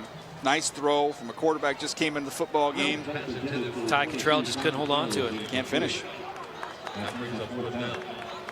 This is one of those, DJ, I wonder if you just don't look at a lot of this tape going into next week and you just kind of move ahead. Maybe just a quick peek at it. Well, you hear those coaches that will bury the football and go through the whole ceremony and say we're not even going to look backwards, but there are some teachable moments here if you're San Jose State, if you watch this tape. You talked about the sky kick that they don't get fair caught. So lots of things like that. And you look at what they've got coming forward in the future. I think you've got to figure out what you did wrong tonight if you're going to have a chance. And UNLV is a winnable football game for them. So they got to get some things cleaned up, and they'll have a shot in a couple of these games coming up. Well, they play 13 games this year. You see there, they're at Hawaii. So that game's in Honolulu. It's at midnight because it's Hawaii time. So when you travel to Honolulu, the NCAA allows you to play 13 games. So they're going to get an extra game this year. And we're going to send it back down to Kristen for an update. Yeah, guys, so we had talked a little bit earlier about what do we think the ceiling is. You guys gave your opinions for the Aggies. And we got some comments on Facebook. Kevin J. Roethlisberger, I wonder if there's any relation there, says we need a win versus BYU next week. Jake King says I'll be excited if we can pull 6 wins and bowl eligibility. So some good answers there from you guys. We want to keep it coming. As we said, we don't do commercials. We want to hear from you. We're spending that time, instead of doing commercials, talking to you guys. And then on the other side of it, a little less positive, but nonetheless, let's bring in Brock, our San Jose State athletic ambassador. Hey, Brock! Oh, He's back. You guys, you're the booth guys' favorite, by the way. I think they like you more than they like me, and I don't blame them. How are you doing? Hey, these are the times where you have to pick yourself up. You have to really grind it out. You got to finish strong. Got to try to put some points on the board. And what's the talk like on social media, on Facebook Live? It's been really fun to be able to interact with the fans in this whole completely different way on Stadium Facebook Live. I mean, everybody's going for Utah. We have a lot of Utah fans out there. They've swarmed, right? Guys, we're going to keep an eye on that, monitoring all your comments. We'll send it back up to you in the booth. Thank you, guys. And you can see there that there's a concussion protocol going on with It's like Ethan Aguayo. Ethan Aguayo, yeah. Got a new quarterback, new/old quarterback. Yeah, Love back in the game. Jordan Love completed that one. Jordan Love, his only previous drive, went for a touchdown. It looks like we're going to have somebody else down on the field here for a minute, trying to figure out who that is. Looks like might be Area. Might have got a Trevon stinger. Area. He's clearly in pain down there. Maybe it was his shoulder. I get some feeling in that shoulder. I think maybe got a stinger. Yeah, I can see they're holding his right hand there.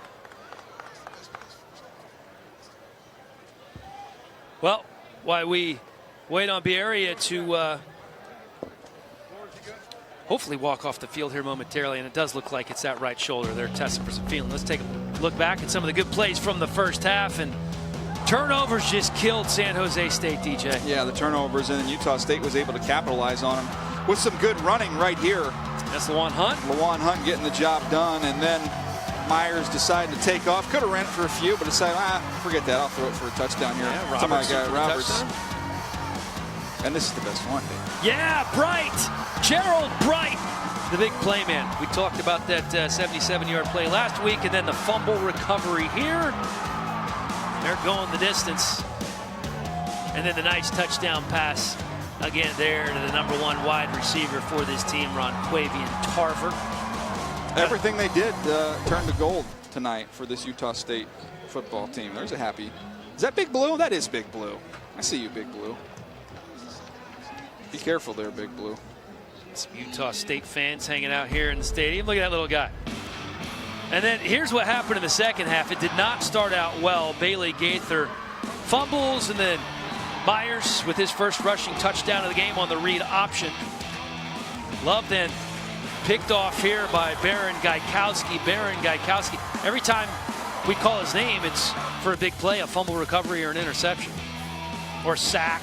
And then here's Myers again. This is the 68-yard touchdown run. Myers has 15 carries in the game. He's closing in on 100 yards. Obviously not going to get it at this point, but you can see the passing numbers there for Myers, who has checked out and been relieved by his backup, Jordan Love, at 181 yards, 4 total touchdowns. I think he'll take that, DJ. Yeah, not a bad day at the office.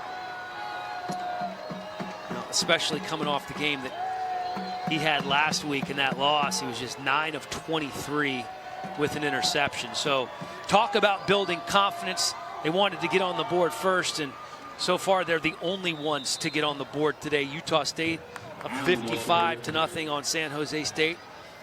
Head coach Matt Wells going into his 5th season here has to love what he's seen so far, and I think he has to like what he's seen from his backup quarterback, Jordan Love, the redshirt freshman. We talk about being the future of this program with Kent Myers being a senior, and you said earlier you thought he's a perfect fit for this offense. Yeah, he can move around. He's accurate, and I love the way he moves within the pocket. He's got great pocket awareness, great pocket movement. Well, there you see. Look at that release. Looks like that's going to be an incomplete pass. Carson Terrell had it for a moment, but I don't think it's going to be long enough to be called a catch. It is indeed ruled incomplete on the field. Second down. Let's see. Got another injured Spartan. It's a beautiful throw. Held the play fake, try and pull up the coverage, put it right on the money. Yep, that was right there. Let's take another look and see if we can. Yeah, I don't think he caught it, but that was what a quick release, and the ball jumps out of his hand. Yeah, it does.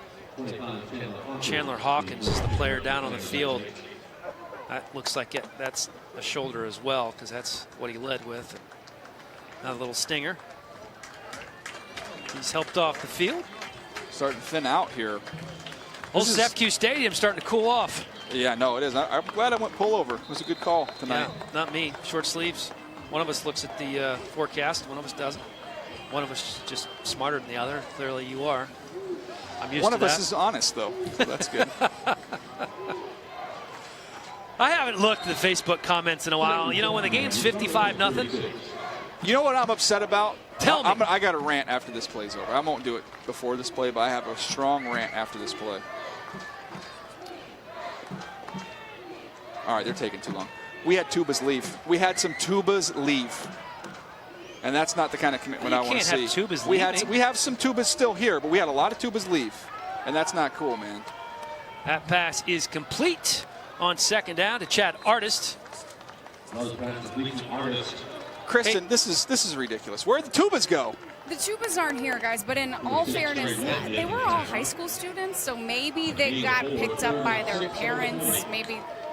I see. Oh, I'm told that we have found, guys, I'm told we found tubas breaking. Let's see what we got here. We have some. We're missing some end zone tubas. Some good tubas, not bad tubas, not enough tubas for DJ, I guess. Yeah, just figured we loved them up so much.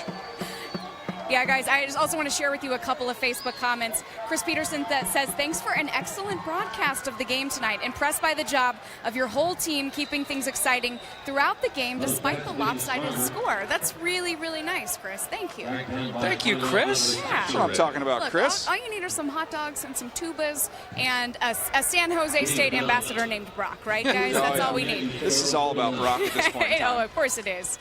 And Ricky says, win or lose, we stay Spartans for life. Love scrambling and picked off. How about San Jose State coming up with one there? That's Jermaine Kelly. Still on his feet. Jermaine Kelly. Dare I say touchdown Spartans, but there's a flag on the field.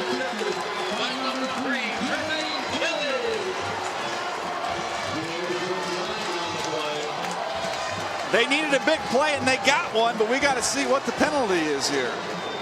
See if it's before or after the interception. Could be a block in the back, but the good news is it gave the Tubas some action. Oh yeah, the Tubas are fired up now, standing up. There is no foul on the play. The result of the play is an interception by the defense, returned for a touchdown. Oh yeah, we got Tuba fun now. We have Tuba fun. They are fired up. This ball is a seed right through the hands. Actually, it's not a bad throw. That was a great throw right through when you Bright's see it again. hands. But then Kelly, the pick was outstanding. How about breaking a couple tackles and finishing the deal? Hey, let's not leave it up to the offense, defense. Let's get this thing in ourselves. You know, Jermaine Kelly. There's a Tubas. Look at those guys. Jermaine Kelly's a great story, as are all of these Tuba players. I wish I had more biographical information on them. But since I don't, I'm going to focus on Kelly. He transferred from Washington, sat out 2015, played this past season. His little brother, Jeremy, is a wide receiver on the team. And Jermaine has been targeted a ton this year. We talked about Sachere on the other side. It was a highly rated corner. Teams have stayed away from him. They've gone after Kelly. He's given up some plays, but tonight he stepped up and made a big one.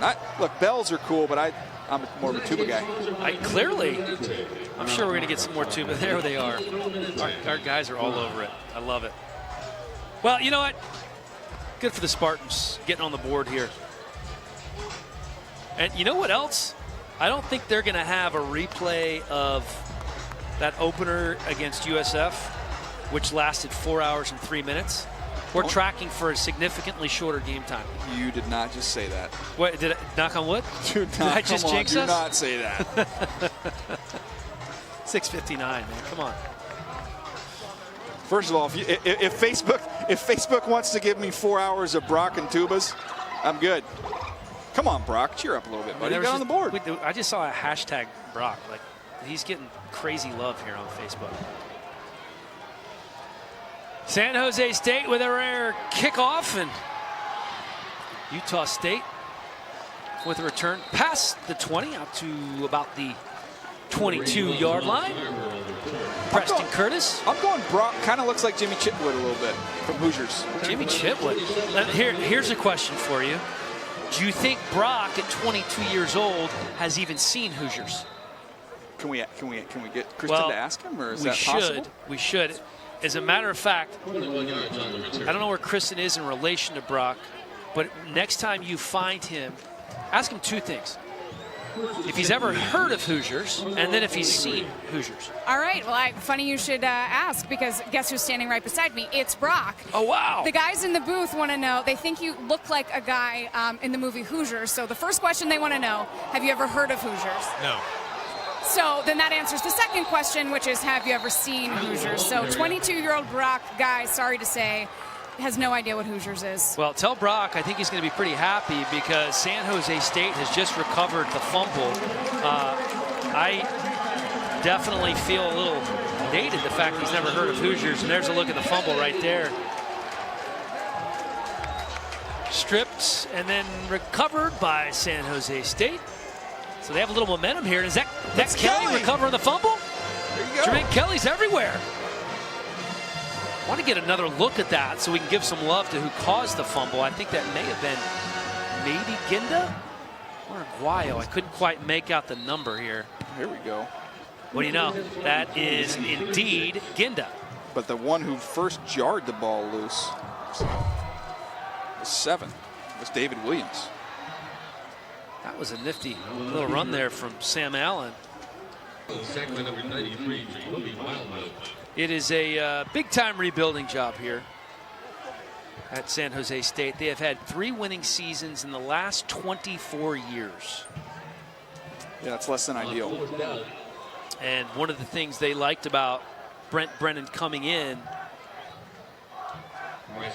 was his positivity. Well, I'm positive this is a long kick. And that is up. He crushed it too. And that is good. San Jose State on the board. Bryce Crawford crushed it. All right. You can build on that. Brennan talking on the sideline. This is a great night to kick some long field goals. Yes, with it this is. wind going in this direction. That's what I was going to say. Heading that way, absolutely. This was crushed too. See how much he got on that. Wow, that's way up there. Yep, that would have been good from another 15 yards out. Good swing for Bryce Crawford on that one. Wind is helping, maybe not quite as much as before. Yeah, it's kind of picking up. It comes and goes. If we're having a field goal contest tonight, though, Bryce Crawford wins 53 yards. How about that? To beat the 52-yard attempt from Dominique Eberle earlier in the game. Kickers putting on a show out here. Kickers don't like to show off, don't they? I don't want to bring this full circle, but I made the comment early in the game. We would have a battle between points and tubas. Touchdowns and tubas, right? Touchdowns versus tubas? Well, touchdowns. If you're talking points versus tubas. Points versus tubas, I think points win. Yeah. Touchdowns, I go tubas. No, you're always going to give But the this advantage is, to the we talked tuba. about getting 55 points. We've got 55 points, and now San Jose State's throwing a 10 up there. Carasosa on the kickoff through the end zone. The punter kicking off for San Jose State. See that big leg there. Almost a full quarter left here at CEFQ Stadium. Let's take a look at a couple of scores from around the league. Lobos needed that one. This is a big surprise here because we called the San Diego State game. San Diego State coming off that upset over Stanford, ranked in the top 25 right now, and they are in a dogfight with Air Force. Back-to-back Pac-12 wins. Beat Arizona State the week before and then took care of Stanford. Love hands off. That's a short gain, and there's going to be a flag on the play. Like a holding penalty, but this is if you're Coach Wells, this is what you don't want. Sloppy fourth quarter. Even with your backup players in there, let's play clean. Limit the penalties. Oh, they're chatting it over before. Personal foul. Chop block. Numbers 51 and 76. Offense. At the distance to the goal line. First down. It's a pretty big penalty. Take a look at this, DJ.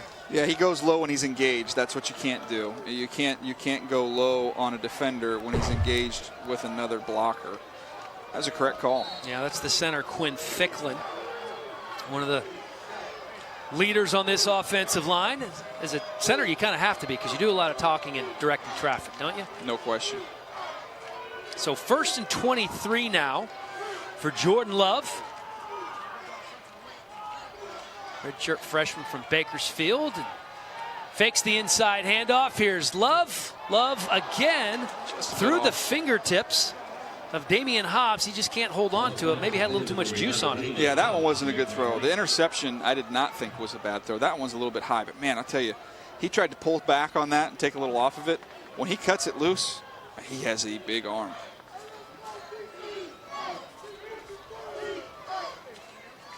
So 2nd and 23 now for Love. Again, he's going to be working with 2 wide receivers to his left. He has a man in the slot and a wide receiver to his right. And he keeps it himself on that read option and gets almost back to the original line of scrimmage. You know, he kind of reminds me of a little bit. Remember when Dennis Dixon was at Oregon with that smooth, long stride? I feel like he's a little thicker than Dennis Dixon. Dennis Dixon was skinny. He was real thin, but just a very similar gait and just real smooth. Yeah.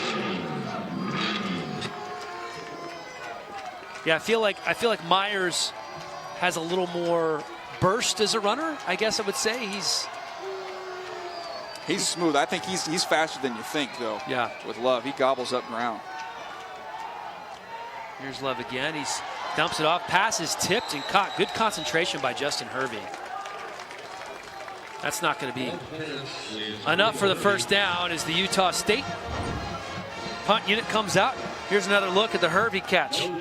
Ball's tipped up in the air. It knows he's going to get hit and knows it's not going to be a first down, but nice catch by Hervey. Good work there by our cameraman, David Williams, and Hervey coming right into your living room. Let's see if they can't get Bailey Gaither to pop one here for the Spartans. Not going to get a chance. Nope. Calls for the fair catch. A quiet game for Gaither. Yeah, it has. Gaither hasn't done a whole lot. Just 3 catches for 24 yards. That, of course, coming off his 125-yard receiving performance last week. He was one of the lone bright spots in that loss to Utah. Let me issue a challenge to you here, Dan. Please do it, DJ. 12:35 to go. Yep. I need your best effort. I don't want to be looking at the scoreboard. It's 0-0 right now as a broadcaster, as a play-by-play guy. I need you to treat this like it's a national championship game. We're locked in. Tight ball game. I need the best out of you right now. You're getting me pumped up. You really are. I'm just trying to keep everybody on Facebook entertained. I think I'm going to pull up the Facebook comments. Does anybody have a question for DJ? I don't know if you guys knew this, but he was a fine option quarterback in Southern California in the San Diego area. Went first to, what was it, Northeastern Louisiana, and then transferred to App State. I barely could have a conversation with him before the game because he was so involved in the App State game that was going on today with Wake Forest, and he said, all we do against the Demon Deacons is win. We beat him twice when I was there. I thought we had him today. Lost by a point. It was a crusher. Yeah, that's we get fire a draft question on there if you want to. It's DJ, of course, works at NFL Network along with me. Our lead draft analyst on the draft coverage. One of the reasons he's so good at calling these college football games is because he can immediately spot which one of these guys is going to be playing on Sundays. It's an inside run that is quickly turned to the outside, and big hit. Wesley Bailey coming up and delivering a big hit. And there are a lot of backups in the ball game for Utah State right now. But they don't bring in backup play-by-play guys. You got to finish strong, buddy. Let's go. Let's do this. Tyler Nevins in there, that freshman running back for San Jose State. Want to finish strong. And here's Nevins again, crossing the 50 into Aggie territory with just over 12 minutes to go here in the quarter and in the game. How about this? 3rd and 2. You haven't taken many shots. You want to take one here? Bailey Gaither, let's give him a chance. It's 3rd and 2. Let's take a shot. Let's just pick up the first down. Oh, we're taking a shot to Gaither. You called it. You must know a little something or two about football. Wow. That's why I would have run it and picked up the first down, maybe save the shot for later. He'd have completed it. I'd have felt good about that. But Who do you think you are, Tony Romo, just calling out the plays before they Romo has happen? been known to get after it a little bit. He's been known to predict some stuff. I'm not on Romo level, but I do like to get my playmaker the football. Hey, hats off right now. It doesn't matter starters, backups to Utah State's secondary. There's a little separation there. If that ball's out there, he's got a chance. But for the most part, been in great position. Yeah, that was Wesley Bailey. Good defensive play there as you're looking at Sam Allen. We're going to have a timeout down here. And that's exactly what we have. Timeout. DJ, San Jose State. are you First. covering any other Utah It'll be State 30 games this year? seconds. I unfortunately am not, but I am going to be next week at our game. We have, I want to be up in Wyoming to see Josh Allen going up against Texas State, see if the Wyoming Cowboys can't get rolling. Well, let me ask you something about Josh Allen, because it hasn't been a great year for his team so far. How much is that going to affect his draft status? Because obviously before the year, he was considered one of the top 3 quarterbacks in the country. Yeah, look, his talent is easy to spot. I mean, he's huge. He's got a big arm. He's a great athlete. And to me, the surrounding talent has not been there this year. And as a scout, you got to take that into account. So that's what they're doing. I still think he's well thought of in that community. He just doesn't have a lot of help right now. Kristen Balboni on the sideline. What's going on? Guys, I have made my way over to the Utah State fan section. I've been watching them. They have been having the time of their life over here, okay? Guys, and Big Blue came over too. He's hanging out, having a great time. He saw that we were bringing the cameras over and he wanted to get involved. Yes. Now tell me, are you guys students? What's going on? Yeah, we are. We're student government officers from USU. Oh, so you guys brought the morale here. Yeah, exactly. We're traveling with the Aggies and the cheer. Yeah, the Aggie family. That's what we're here with. Very cool. Everyone belongs, by the way. Well, they are having the best time. There's a whole section right here. Okay, Big Blue. Big Blue's getting a little. Big Blue, you wanna talk about what you're doing over here? Yeah, Big Blue. You guys aren't gonna get a better interview than that. I'm sorry. What do you guys think about all this in the booth? I love it. I love when you're down there in the mix. I think you should actually kind of go back and forth between the Utah State student section and the tuba section. I don't think you should come back down on the field. Okay, sounds good. So we're clear for over here for right now? You're good. Love it. You know what? If you're making that trip down and you're an Aggie fan, you're loving it. You're going to go out tonight. You're going to maybe, you know what?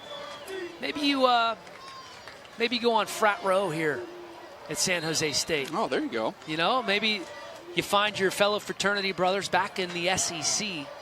That was what we used to do when we used to go to football games on the road. We used to find our fellow fraternity brothers who were out at the other schools and kind of experience how they celebrated after a win. Luckily, back when I was at Tennessee, back in the Peyton Manning era, You guys are winning some ball games. we did okay. The only team we couldn't beat was Florida on a regular basis.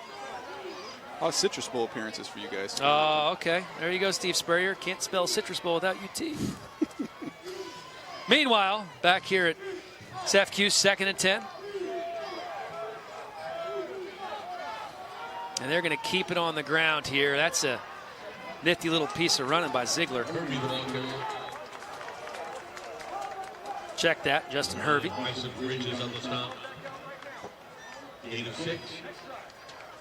So 3rd down after the 6-yard gain for Utah State.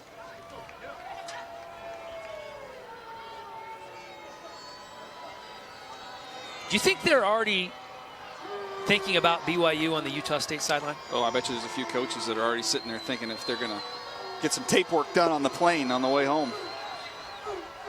Yeah, it was funny. I was reading some material on the Aggies prior to the game, and one of the articles out of Logan is the pass is complete. He had the 1st down, then he went backwards, then he got it again. Savon Scarver got it again. One of the articles on the Aggies said it was going to be a long bus ride to San Jose. Not so much. Checked with Utah State about the long bus ride. He looked at me like he was crazy. Yeah, no buses. Doug in Sports Information said if it was a bus ride, I probably would not have made this trip. Again, keeping it on the ground, and Hervey doing some work here. The junior Hervey starting to rack up some yards. 6-yard gain for him. And how about one more? Why not? You know what? Just put your head down and pick up the first down. Justin Hervey, 6-yard gain. Picks up the first down. Aggies now over 500 total yards of offense. They're not slowing down. Pace, keeping the pace cranking. Hervey, patient running, breaks a tackle inside the San Jose State territory. And this has been a little bit of an issue with San Jose State throughout the year. It's been tackling. A lot of missed tackles, and you get late in ball games. You're a little bit tired. Got some young players in there, and that's what you get. There's Hervey again. They're creating some good holes as it looks like he is close to another first down, and he does indeed have it. This is what you want if you're Coach Welch. Just keep the clock cranking here. Keep the clock cranking, move the football. Try and get out of here healthy at this point in time. Clock's moving. Creeping up on 9 minutes to go here in this game with Utah State up 55 to 10. How dare I say nothing? Don't slight them. Cannot do that. 10 points. Got on the board. It's a 5th year in the Mountain West Conference for Utah State. Previous 8 seasons were in the WAC. And we talk about the fact that they have so many new starters on the offensive line. They actually had 16 first-time starters in the first 3 games. And there were 37 players to play their first ever game with the Aggies in those first 3 games. So this is a building block for this young Aggie team for sure. And they play a lot of guys on both sides of the ball. They rotate them through, and they're getting a lot of great experience. Toro Allen back in the game for the Aggies. This is the 10th play of this drive, just chewing up clock, creating holes, wearing down this San Jose State defense, who probably can't wait for this game to be over. 3rd and 3. They're still fighting, though. Got to give it to them. Toro Allen picks up a couple. Looks like we're going to be going to 4th down here. I think they're going to go for it here.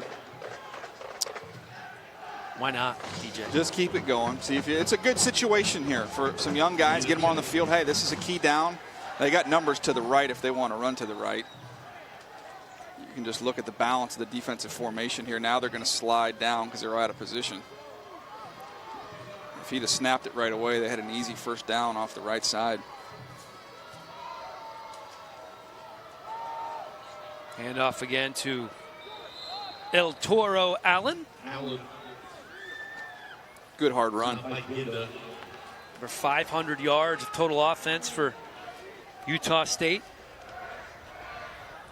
And it's funny, when you came into this game and you looked at this Utah State offense, really outside of the quarterback, Kent Myers, who hadn't played his best football this year for the most part, did have a very good game against Idaho State, but in the loss to Wisconsin, the loss to Wake Forest, didn't play up to his expectations.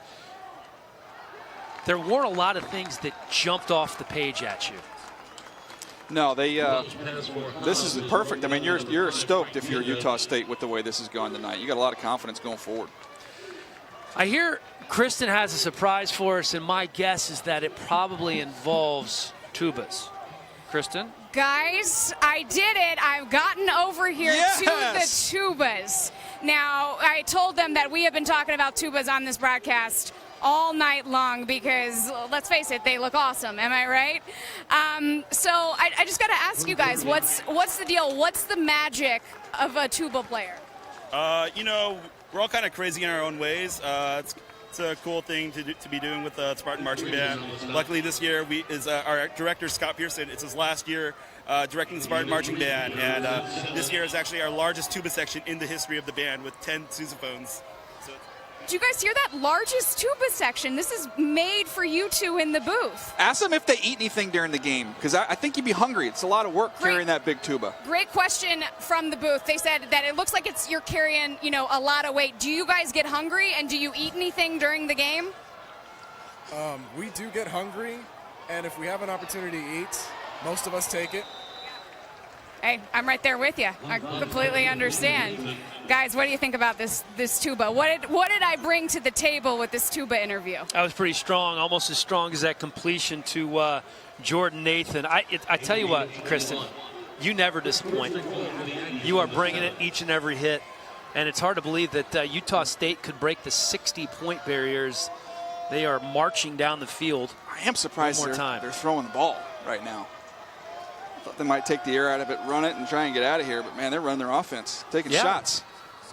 They want to give a little more, see a little more Jordan Love as he swings it out again, this time to Zach Van Leeuwen, taken down immediately. By 26, Trey Webb. That's Trey Webb on the tackle. Kristen, I am really hoping that for your sake, for the band's sake, for Facebook viewers all over the world, for their sake, that we see a touchdown here, and you can be right there in the middle of that tuba section when they start jamming after we see a touchdown. Although that's the San Jose State band, so they're not going to jam for the touchdown.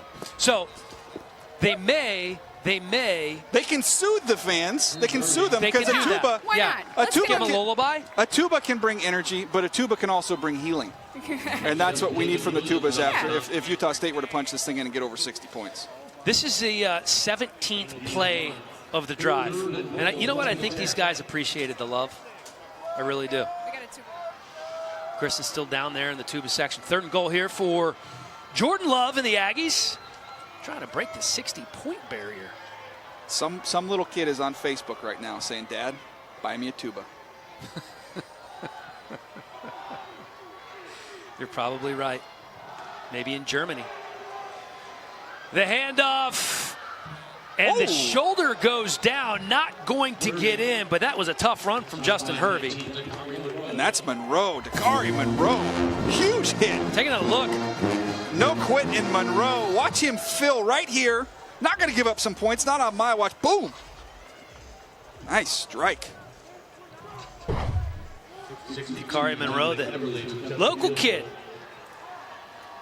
The junior here from San Jose. Keeps him out of the end zone.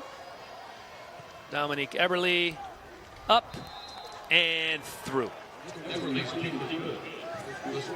58 points on the board for Utah State. No doubt a season high. They scored 51 in their 2nd game of the season against Idaho State. Their only win of the season leading up to this point. Are the tubas going? Are we going to get? Kristen, do we have tuba action? Yeah, guys, you know, everything that's going on the field is great, but we can all agree that the main story is the tubas, am I right? Oh, no question. We need to hear some tubas. All Let's right. crank it up. Guys, we had to take a break for some game action. I apologize to all of you tuba players, but the guys in the booth are hoping that maybe they could hear a little tune. What do we think? What do you want to hear? Wow, what do you guys Ho, want to ho, ho. I mean, we can throw it. I want something. Can I have a request? Kristen, I have a request. What about the fight song?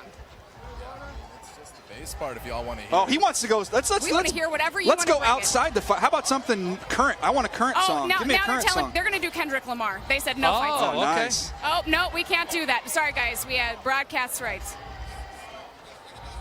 We can do, guys, we can do the fight song, so that's what we're going to do. That's what I'm being told. Right. That'll work. It's still going to be awesome. Can we get the fight song?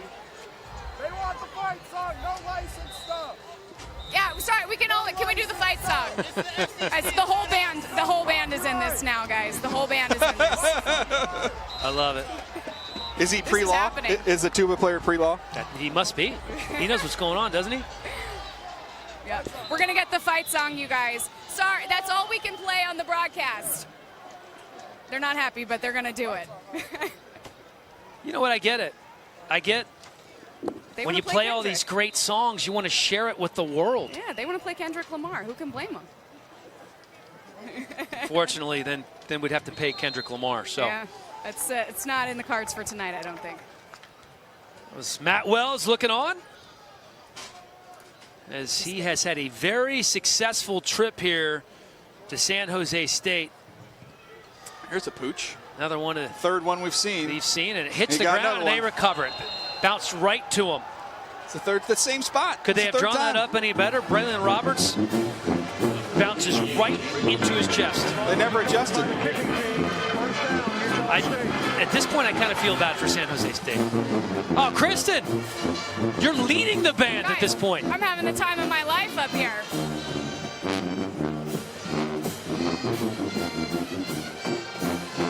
Hey, Kristen.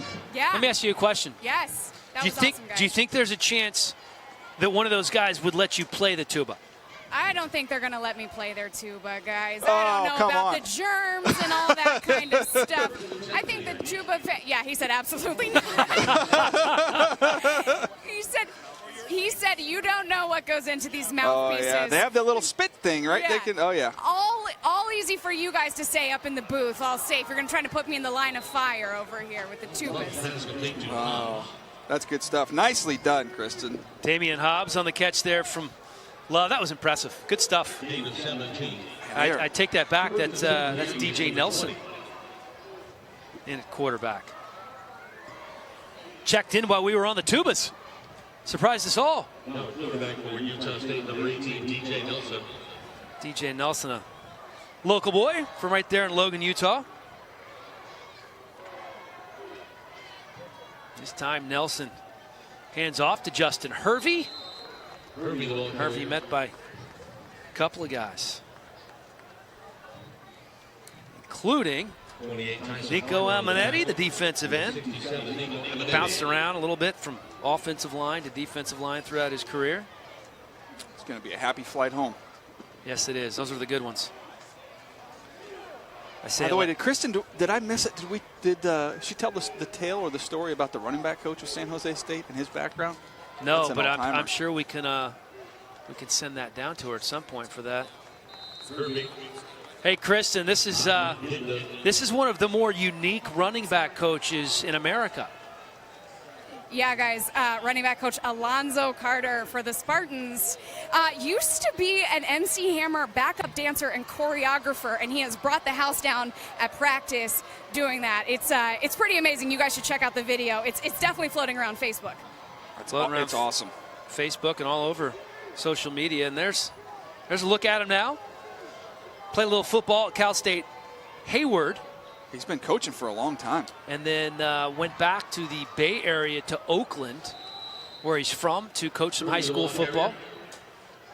And then coaching college for a couple of years before he was scooped up by Coach Brennan. He can still boogie now, too. When he did the dance, it is phenomenal. You feel like you're watching. You can see he's a background dancer for MC Hammer. He's still got the moves. Are you moving here in the broadcast booth as you're telling the story about an MC Hammer? No, but I'm singing the song. I'm singing. In your head? Well, you've got Can't Touch This, but I was a big That's Why You Pray, which after a night like this is probably a better song for San Jose State. Touche. Field goal. Up. And good. So there you have it. 61 points now for Utah State. 10 more than their previous season high, which was 51 against Idaho State. There's a look at Coach Carter. He's not too happy right now, DJ. Yeah. I get it. What else Feel is your going pain on here? Well, San Diego State back on top of Air Force. They're still in the third quarter there. That game much closer than we anticipated. And the Lobos with a 16-13 win over Tulsa. Lobos had a ferocious comeback when I did their game a couple weeks ago against their in-state rivals, New Mexico State. New Mexico State got out to a big lead, and New Mexico came roaring back, but couldn't quite get the two-point conversion they needed to tie that ball game. But they needed a big win. They got one tonight. Yeah, that was a good game you called a couple weeks ago. Can I give you a tip here real quick? Please do. Watch out for the sky kick to the right side here. That's my tip. Do they do it again, or do they just... Oh, my gosh. They just unleash it. I think Dominique Eberle's kind of mastered that at this point. And my guess is, judging by how they are lined up, that the Spartans are finally expecting that. We got some bodies over there now. That gaping hole. Hey, what do you know? There Sky it kick. is again. Fair catch called for. And that's Malik Roberson. That's how it's supposed to work out if That's you're on what the I'm kick talking return about. unit. Got it right. 584 yards for Utah State. 164 so far for San Jose State. So perhaps San Jose State can add to that total a little bit.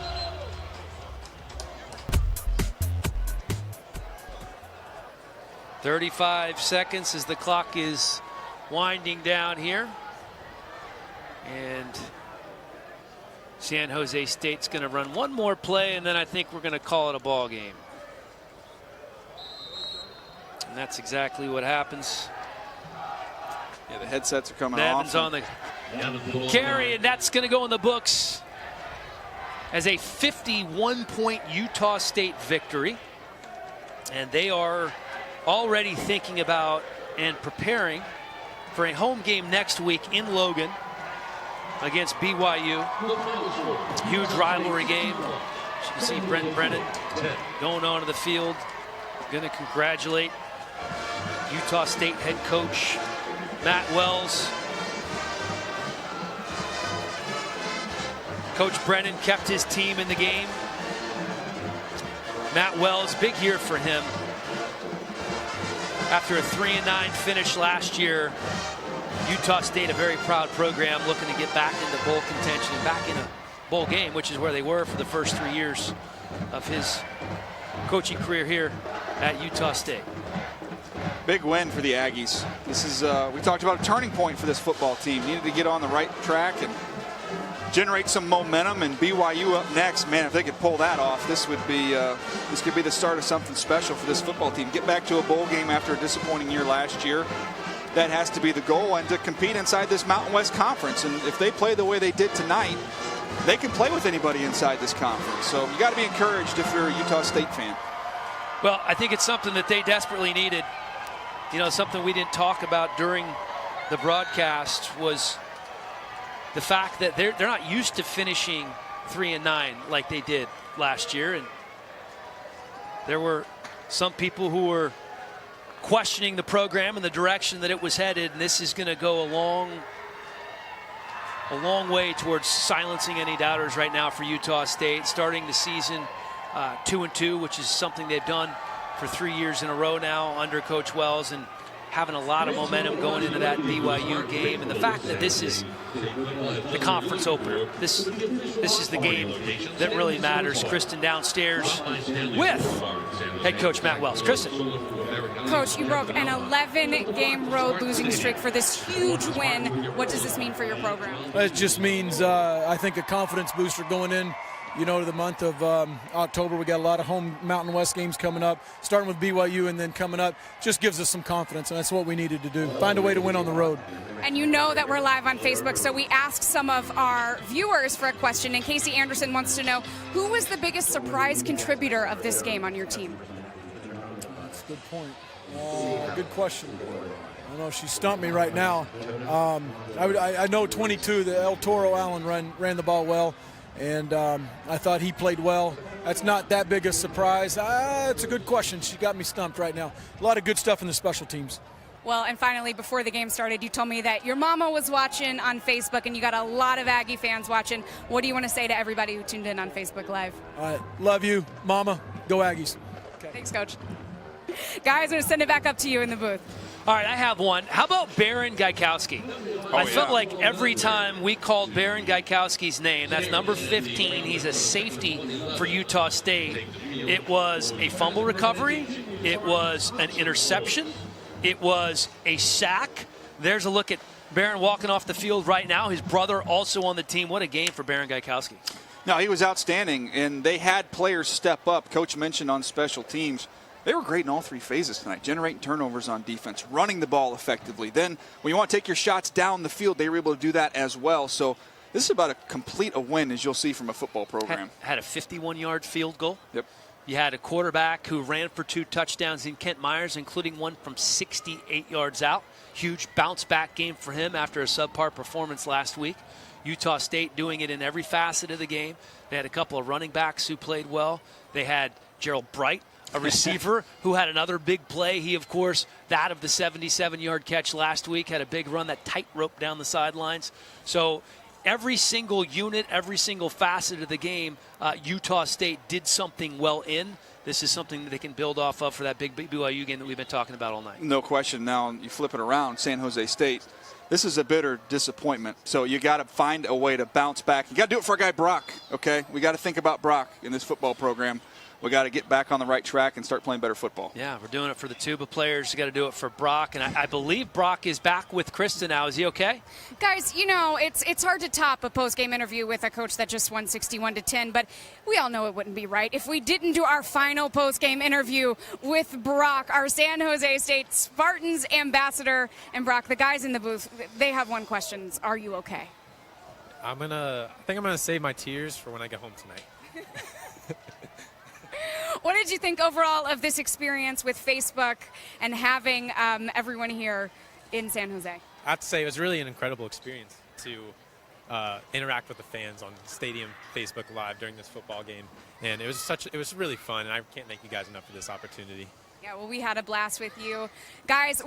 We are going to have Brock go watch Hoosiers, and we're going to head out of here. Thank you so much, you two. It was a blast. Hey, Kristen, could you do me one favor before we shut this down on Facebook? Could you find out if Brock got a date from the game tonight? Did we at least do our job there? Guys, of course, we're going to find out if Brock is getting a date on Facebook because of this. I think for sure. All right, guys. I love it. I love it. You know, it's complete. San Jose State lost the game. Brock gets a date. Utah State goes home. It's a happy flight for them.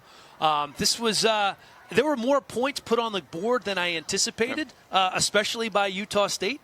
They came in here. They did their job. They're getting ready to take on a tough BYU team, and they have a little bit of hope going into that one. And no question. And when you look at some of the highlights from this game, Dan, I mean, we could run 15 minutes worth, and they would all be highlighted by playmakers for Utah State.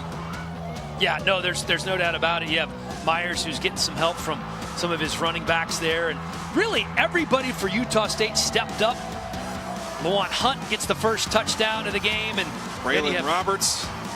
He was one of several wide receivers who stepped up here. And how about this one? This is the one that we talked about a little earlier. Gerald Bright tiptoeing the sideline for that long touchdown run, and then the forced fumble.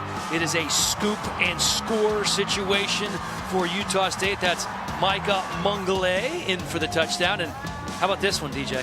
This is beautiful. Ronquavian Tarver just boxing out the best corner for San Jose State.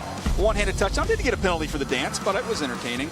And this was kind of a microcosm of the whole night for San Jose State. Just couldn't hold on to the football. Yeah, that was Gaither fumbling the punt there, and then Myers is in for the touchdown. And this is the big pick that I was talking about. Gaikowski.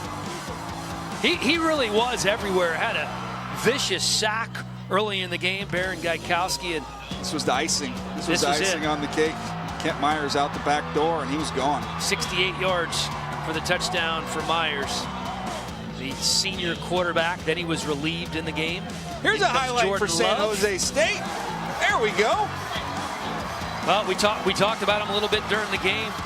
Jermaine Kelly. Jermaine Kelly has a brother on the team as well, transferred from Washington. Pick 6 for Kelly, so that's a moment to remember for him.